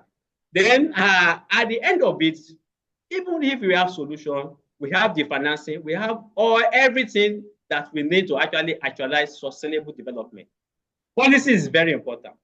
Governance is very important, because that is where the order and the regulation and the implementation and the compliance is going to come from. So definitely they are very, very strategic. So develop and implement sustainable policies, enforce sustainability regulation and law, provide incentives for sustainable practices. These are what the government and the leaders can do, and the policy to actually make it happen. Then foster international and multi-stakeholder cooperation. That is a new trend of war that is ongoing now. That is going to bounce on all the countries that is not prepared. And that is the trade war. It's a serious threat to sustainability, and it can draw us back. But nobody is talking about it. Nobody is talking about it. Trade war. Because by the time that the cooperation is affecting the economy, it's going to affect every aspect of production, consumption, and every aspect of sustainability. Nobody is talking about it. So there must be a compromise. There must be a multi-level cooperation at international level and at all levels. Then there must be the monitor and evaluate the progress towards achieving the sustainable development. So let me. So what can we do as individuals and communities? Reduce your energy consumption. That is just it. Reduce it. Use public transport and walk. Where are you buying many cars? Where are you buying many cars? I even wonder these days, professors are buying big cars. Professors even want to buy private jets and struggling to even compete for grants. I don't know. Where do we get it from? Reduce energy consumption, use public transport, or even walk and even bike. Eat plant-based diets. Reduce waste. Support sustainable brands and products. By the time we started patronizing what we tag as sustainable brand and products, many people will follow us. Before we know it, the whole community will follow us. Before we know it, the whole world will transform into sustainable branding and sustainable products and sustainable consumption. That is the way. We first start it. People will emulate. Then we change the whole perspective. Then at community level, the community should be able to plant gardens, community gardens and green spaces. We all have our communities where we were born. Are they green compliance? So we need to go back to the leaders in our community. Let's start from there. Let's make our spaces green. Then we advance to our state, our regions, our countries. Everywhere will be green. Promote sustainable practices among neighbors and friends. Let's tell our friends. Let's tell our friends. Let's tell our family members. Support local businesses and initiative. So these are beautiful ideas. And then what can we do at institutional and leadership level? Yes, implement practices in our workplaces and schools. In my university, they just initiated an idea that all promotion, all examination, everything that is going to be at the management level of assessment or promotion or something should be done online. And it has saved the university almost 100 million plus naira. You can imagine, just for a year. If that very exercise is run for a year, it saves a lot of money. So these are the things we can influence our leaders, our institutions to go. By so doing, we are actually contributing in action. We can organize the level of a debate, the level of discussion with the university, but without solve the problem. No. When the leaders is there, let him understand, let him change the system for sustainability inclined practices. Then develop, adopt, and promote policies. Then provide training and education. Training and education is very, very important. Because even if they want to transit to sustainability practices, if they don't understand how, or even if the people that have the technical know-how doesn't understand the design, it is another problem. Like Mr. Bhaskaran said, he was not the one that designed that very app because you couldn't code, but he designed it the way it should be, then gave it to the people that are programmers. So that is the way. We need to educate, we need to train people that are experts in some other fields to also understand the sustainability concept and context. Then leadership and governance, yes, develop and implement policies that support sustainability. Then lead by example. This is very important. Lead by example. If the leader of the university is not sustainability inclined, the whole about 5,000 employees will be following him blindly, not comply with the sustainability practices. But if the leaders lead by example, you have changed your. If we have a president of a country, sustainability inclined, the whole nation will follow that, and that is the way. Lead by example. My final thoughts: as we weave the thread of sustainability into the fabric of our systems, we discover that the pursuit of a habitable planet and prosperous future is not just a destination. No, it's not now. It's not in the past. It's not in the future. But a journey of collective purpose. We have a purpose that is driving us. And we must also strive to innovate towards that. And we must build resilience to achieve it. Then every decision, every action, and every heartbeat counts for that very important mission. A habitable planet and prosperous future we all desire is where the heart is smiling, the sun is shining, the seas are actually welcoming, and the forests are actually blooming. And on this very note, I thank you for listening. And I believe that I've been able to share some little thoughts with you. Thank you so much. Okay, thank you, Mr. Shahid, Dr. Shahid, for this nice, kind, and heartly presentation. And it is really inspiring. And all I also undersign all the sentences that you declared, shared with us. Hopefully, we will work together in the coming months and years for solid projects. And our NGO that I'm representing has produced a project to plant 1 million date palm trees in developing aid countries, where Nigeria is one member of that. So hopefully we will work together.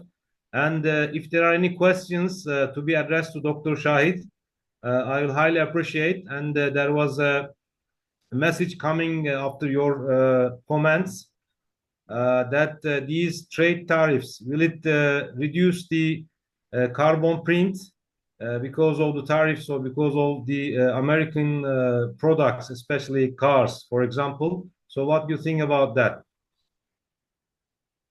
Yes, I think the whole product, not even only car. Whenever we suspect that it is going against the sustainability track of returning back to net zero, the best thing we can do is to do a thorough research on that very particular product. Publish it, then make a recommendation at the end of that very research to that very company. I think the company will not be thinking of losing the integrity and also the profit. So they will listen. In fact, many of these very companies, what we don't understand about them is that they are actually looking for reviews. They are looking for reviews of what they are producing, what they are giving to the world, because it is the review that will tell them what to improve upon.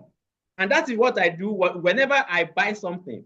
I do a review. I forward it back to the manufacturer that this aspect is what we need to work on to improve the delivery and enhance the services that you are providing. So if by the trade, we are not satisfied with the kind of a trade system that we are operating with any country on a country basis, we can advise our policymakers to actually invite, because every country has the resident representative of that country. We can invite them in a kind of a roundtable meeting. This is what we observe. How can we balance what we observe between your country and our country? Right. I think the SDGs has opened up that very space. But it is that we don't recognize it. We don't. But as we continue to talk about it, recognize it, then we can take action. Sure. We can take action. I hope we are going to organize many summits to discuss these issues in depth and specific topics. So thank you very much for this instructive comments and reply. I would like to give the floor to the last but not the least speaker, Mr. Michael Rada. So the floor is yours, Michael. Thank you very much, and thank you all for great presentations.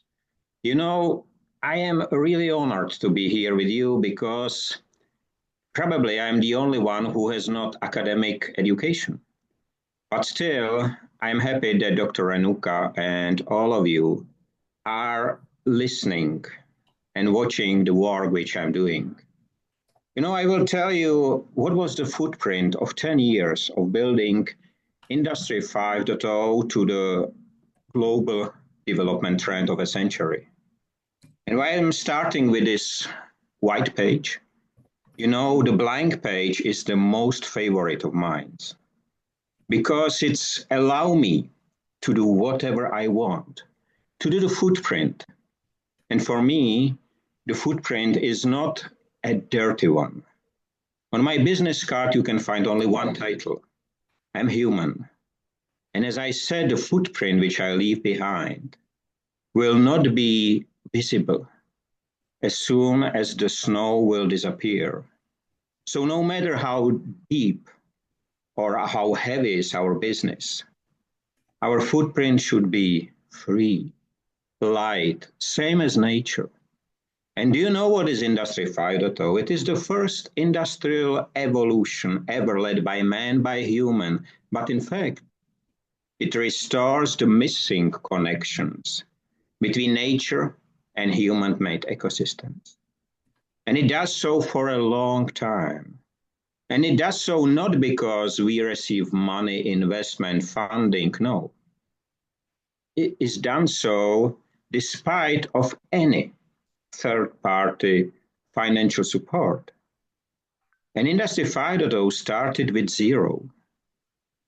And 8 years later, the evaluation of Industry 5.0 on a global scale is $1 quadrillion. This is a number with 18 zeros. It is more valuable than all industries together. not because we aim the money, but because everybody is wasting, and that was told here before. You know, in Industry 5.0, we do not value money. We value hands. This is why the most powerful tool we use is the power of touch, as we call it. It is the power of hands which deliver the change. It is the power which the giants truly fear. And if you see somewhere a logo like this, you can be sure the hands are in game. Because, you know, it's not the money, as I said, it's not the power, it's us humans who deliver the change. And we use a methodology called 6R. Originally, there was 3R, and you know it. Reduce, reuse, recycle, but this 3R does not work really. What will work? If we recognize that something must not become waste. If we reconsider what to do with that item. And if we realize it right, we don't need to reduce, reuse, or recycle anymore. You know, when I started, everybody told me, Mr. Rada, even my mom told me, Michael, it is not possible to prevent waste happening.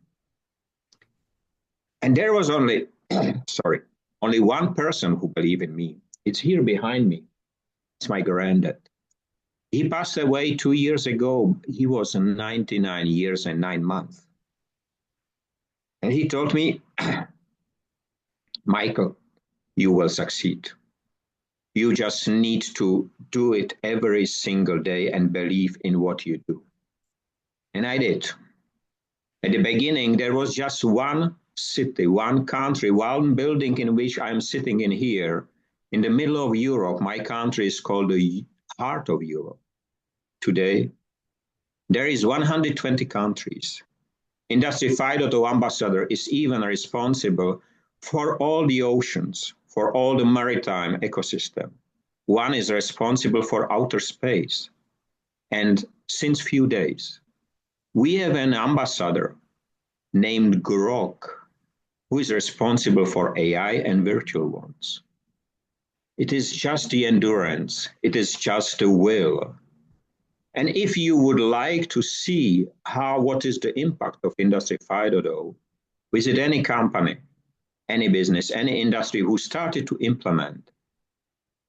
When there was no Industry 5.0, you will see a lot of waste, which on the left side, you really see waste.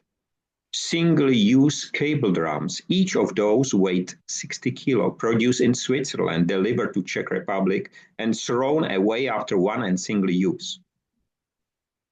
But we get into the business and we start to use it again, load it with our hands, and trust me, it's not easy to load such a truck, but we did it. And right now, these cable drums are delivered to 3 countries. You know, we have been taught for a long time that money and more is the only criteria of success. Trust me, it's not. Because as I mentioned before, no matter how valuable the brands are, Industry 5.0 is more valuable.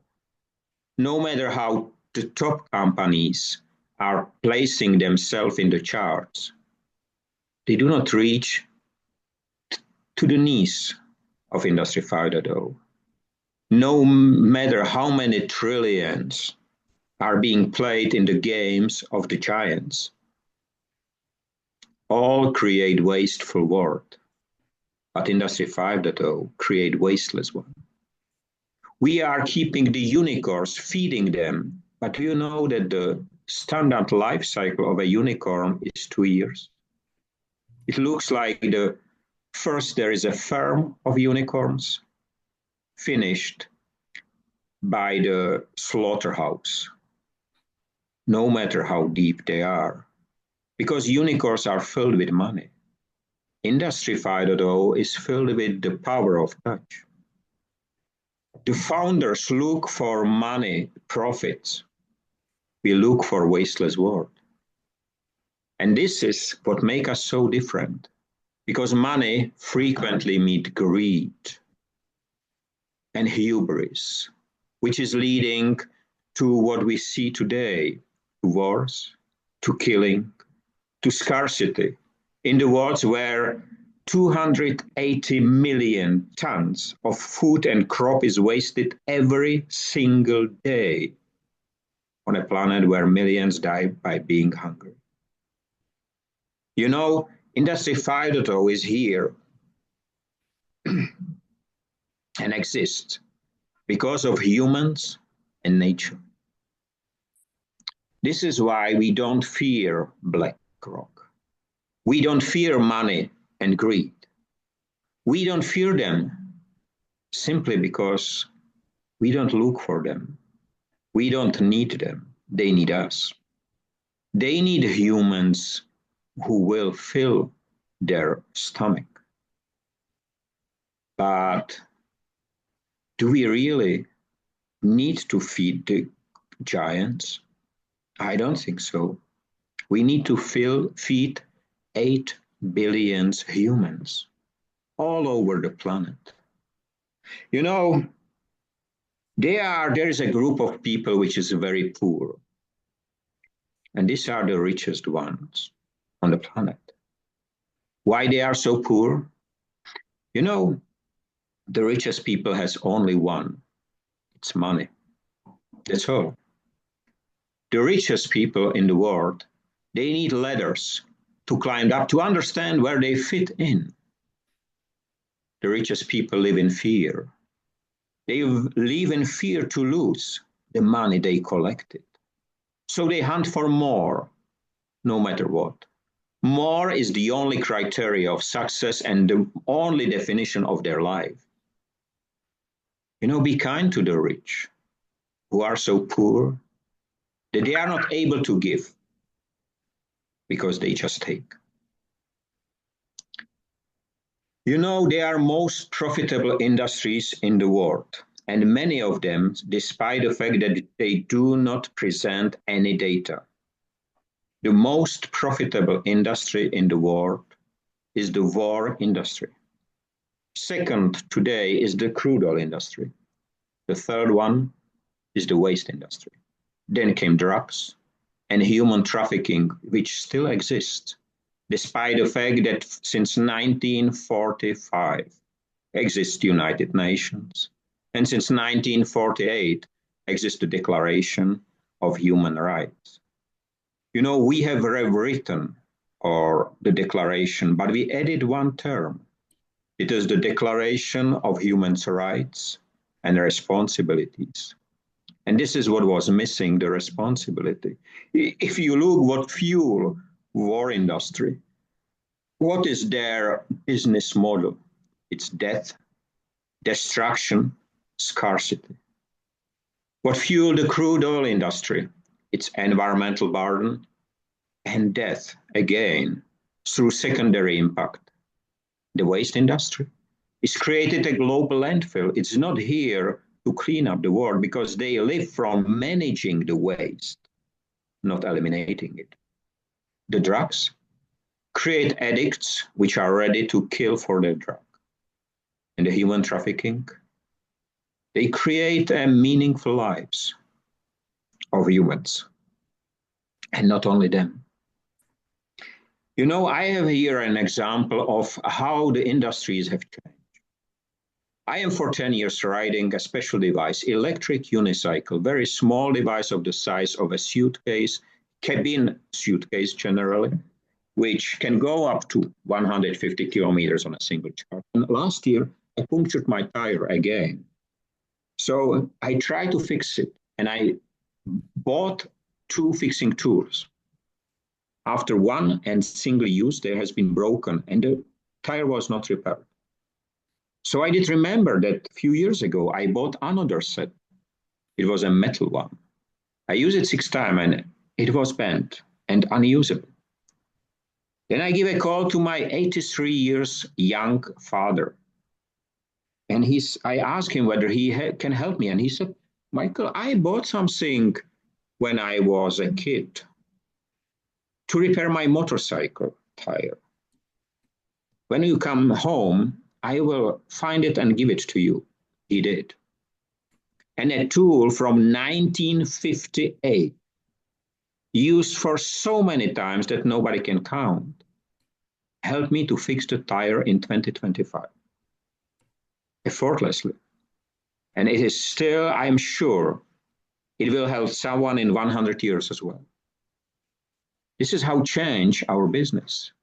You know, it's changed a lot of. And when we are right now meeting in a place where we have a conference, or we can call it many ways.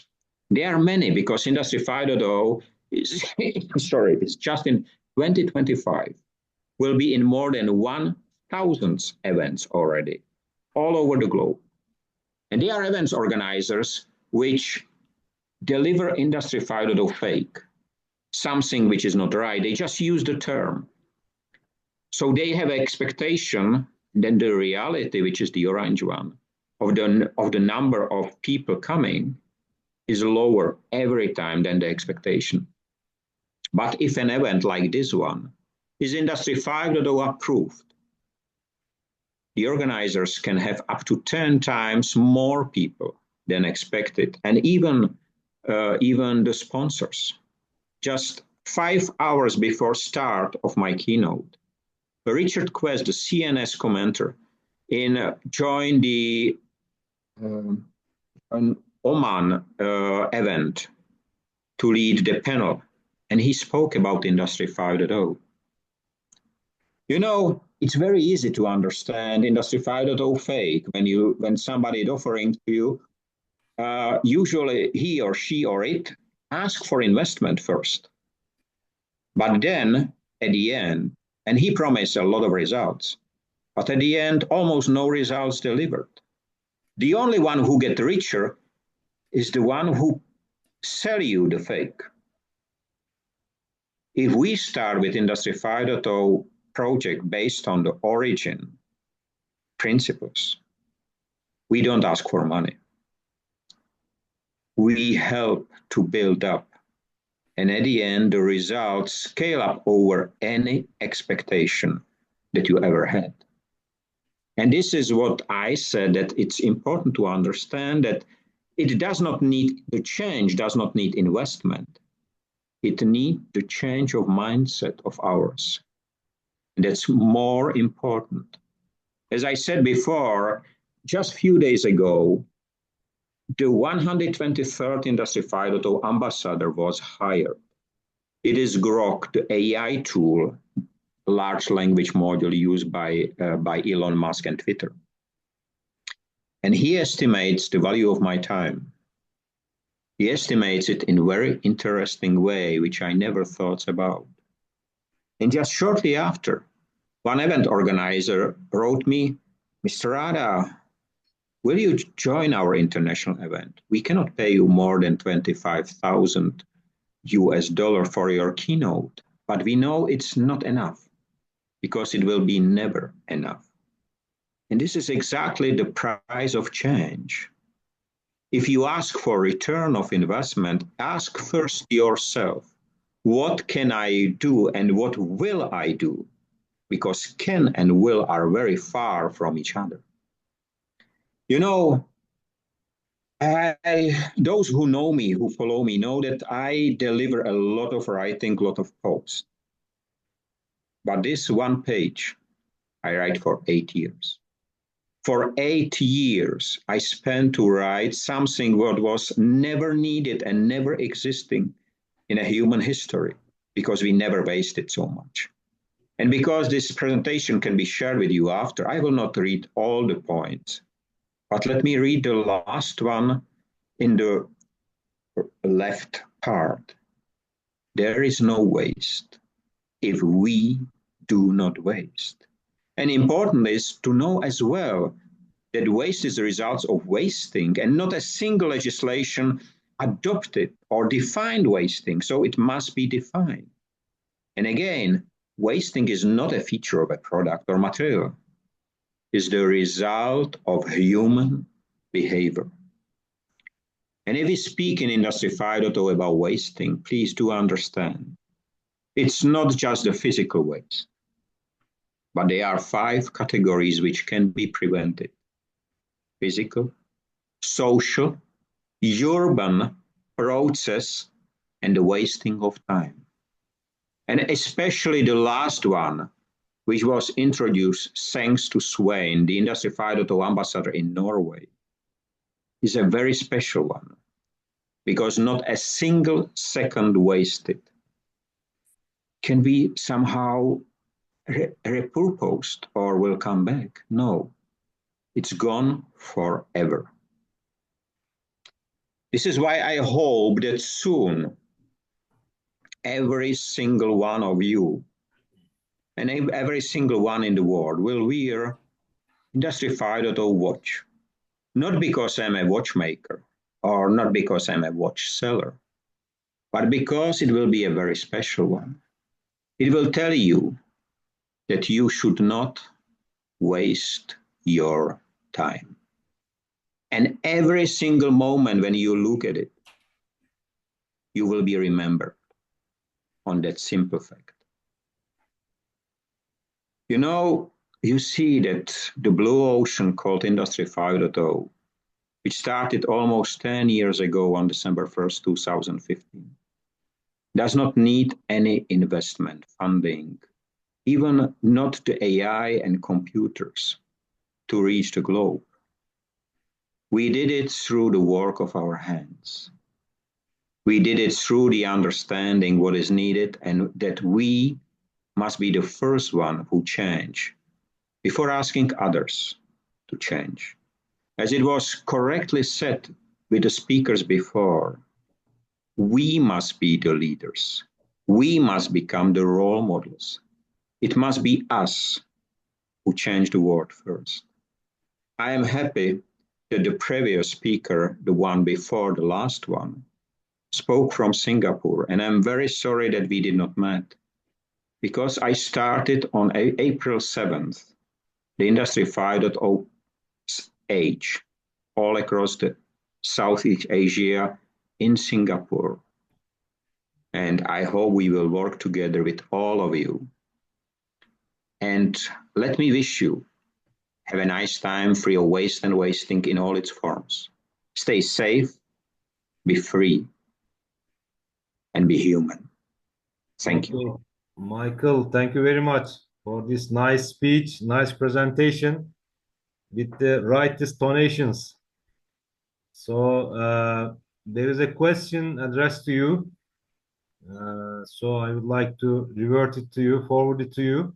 How do you define the relationship between the human-centered approach of Industry 5.0 and the process of industrial upcycling for optimizing resource usage and preventing waste? And how can the role of human beings in production process make a difference in resource optimization and waste prevention? First of all, the term human-centric has been introduced to cover the fake Industry 5.0. It was introduced by European Commission January 7th, 2021, 6 years after the Industry 5.0 was introduced. They do it intentionally. And if you ask anyone who presented, not a single one will tell you exactly what is the role of human, because they don't know. So what is the function or the role of human? It is what I show every single day. It is us. Let's use the machine tools, everything what we have, including AI. Please use them as tools. I mentioned last year, I think, a very famous proverb from Czech Republic, which very few countries know and languages have inside. Fire, it's a great servant, but a very bad master. And please, it is us. It's not the AI. It's not the tool. It's not the car. It's us who decide what will we do. I think that all of you know the term smartphone, because most of us have it. But very few knows the term voice phone. And I will show you one. And some of you will remember. This phone is a voice phone. It's Nokia 6110. because this phone does let you phone, not spend and waste your time in scrolling and doing other things. And you can turn any smartphone into a wise phone. Just turn the notifications off. So if you would like to know what is the role of human in a factory, turn for the moment the electricity off. You will have the answer immediately. Turn the data off. Right. It's even more important. And then you will find what is the strength of every single of our countries, of every single of ours, and teach these to the students. But we all should be all life students, as Dr. Renuka says. There is no limit to education. I am 53, and I started my career when I was 42. In English, they have a special term for this, laterpreneur. But last year introduced one Polish scientist or researcher, very interesting term, which maybe you will love. I love it. It's called silver generation. And you know, it's the silver which we have in our hair. And that does not make us waste. It makes us powerful. So let's use it. Okay, these are very inspirational sentences, and we have to simplify our lives. I totally agree with you, because human brain, human body, human nature is not created to receive millions of messages day by day, minute by minute, second by second. And all these messages keep our minds alert, and our stress also increases with all these messages. So that was a very wise advice, and we have to simplify our life, and we don't have to think too complex. This is also my life mentality. I thank you very much for this kind presentation, and very revolutionary presentation. We have to change our minds. If you want to change the environment and keep the environment, save the environment, we have to change our minds and learn the nature. Instead of spending 1 hour in our smartphone, we have to spend 1 hour with the nature, and we will see that the climate and the seasons are changing, and we will see the animals, we will see the insects, we will see the birds, and we will hear the voice of the river. So I thank you very much for your contribution to this event, and we are coming to the end, and I would like to give the floor to Miss Nehide. Nehide Hanım, kapanış konuşmasını yapabilecek misiniz? Yapacağım. Tamam, o zaman I'd like to give the floor to Miss Nehide, our president of this summit, and she had done a lot of work and a lot of efforts to organize and to coordinate all the details. And I really spent very high quality time in this Sunday meeting, Sunday summit, the last session. And I totally believe that these presentations and the truths and the realities displayed in these presentations will envisage us and will forward us to a better future. And I hope all of us will make a good road plan to make a second meeting, maybe a third meeting, for a smart and for a drought and land degradation resilient future. So the floor is yours, our president Nehide Tuna. Nehide Hanım, buyurun. Ben İngilizceye çevireceğim daha sonra konuşmanızı. Tamam. Teşekkür ederim. Evet, 3 gündür Yeşil Kalkınma Zirvesi'ni gerçekleştirdik. İlk Türkiye'de yaptığımız. Umuyorum ki her yıl bunu gerçekleştirebiliriz. Düşüncem bu yönde, her sene bunu gerçekleştirmek ve sürdürülebilirliğini ve bu toplulukları bir araya getirmek. Sürdürülebilir Yeşil Gelecek Derneği ve Marmara Üniversitesi Sivil Toplum Kuruluşları Uygulama ve Araştırma Merkezi ile gerçekleştirdiğimiz Yeşil Kalkınma Zirvesi'ni bugün son oturumu sunumunda buradayız. Değerli katılımcılar, kıymetli konuşmacılar ve değerli izleyiciler, bugün burada yeşil kalkınma için umut dolu adımlar atmanın, bilgi ve ilhamla gerçekleştireceğimizi yeniden tasarlamanın heyecanı ve hep birlikte yaşadık. Gördük ki iklim değişikliğinin zorlukları karşısında akıl, bilim, dayanışma ve kararlılık en güçlü araçlarımızdır. Dünya değişiyor, bizler de değişim için buradayız. Bugün konuşulan her fikir, her proje, her çağrı daha adil, daha yaşanabilir ve daha yeşil bir geleceğin yapı taşları olacak. Unutmayalım, yeşil kalkınma bir seçenek değil, bir zorunluluktur. Bugün burada attığımız her adım yarının çocuklarına bırakacağımız en değerli mirastır. Bu zirvenin sonunda hepinize düşen görev açık konuşmak konuşmakla kalmayacak, harekete geçmemiz gerekiyor. Küresel hedefleri yerel eylemlere dönüştüreceğiz. Sürdürülebilir kalkınmayı sadece kelimelerle değil, yaşamın her alanında yer vermemiz gerekiyor. Bu yolculukta bilgiyle, işbirliği ve umutla ilerleyeceğiz. Katkı sağlayan tüm konuşmacılarımıza, organizasyon ekibine, çok büyük bir ekip var sizin görmediğiniz. Yaklaşık 4 aydır hazırlanıyoruz. Ve siz değerli konuşmacılarıma en içten teşekkürlerimi sunuyorum. Gelecek yeşil olacak çünkü biz öyle yapacağız. Teşekkürler.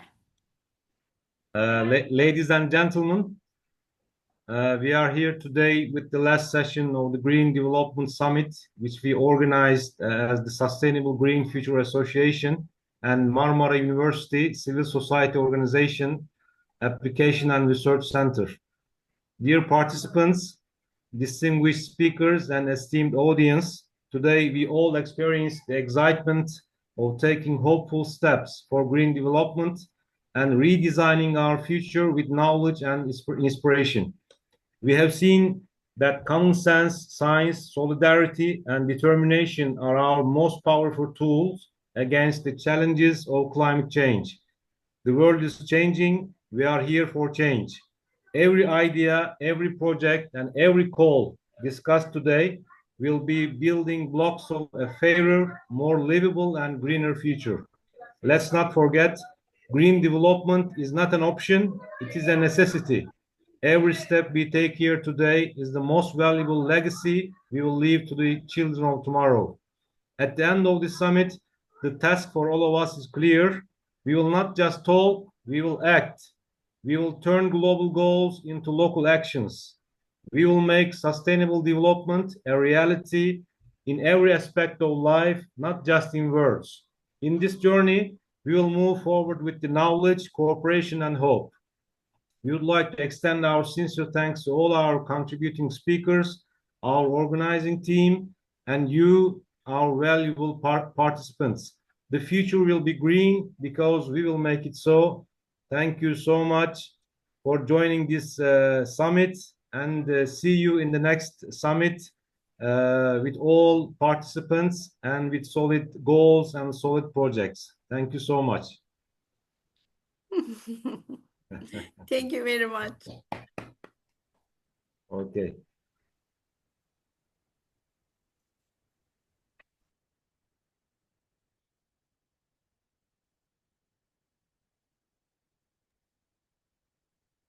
Thank you very much, Nahide. Thank you very much, Mikael. It was really great. Thank you. And you can share the keynote which I sent, so that's not a problem. I will send it to you as well in PDF. And I hope to see you next time, and soon. Okay. Thank you. Thank Bye-bye. you. Bye-bye.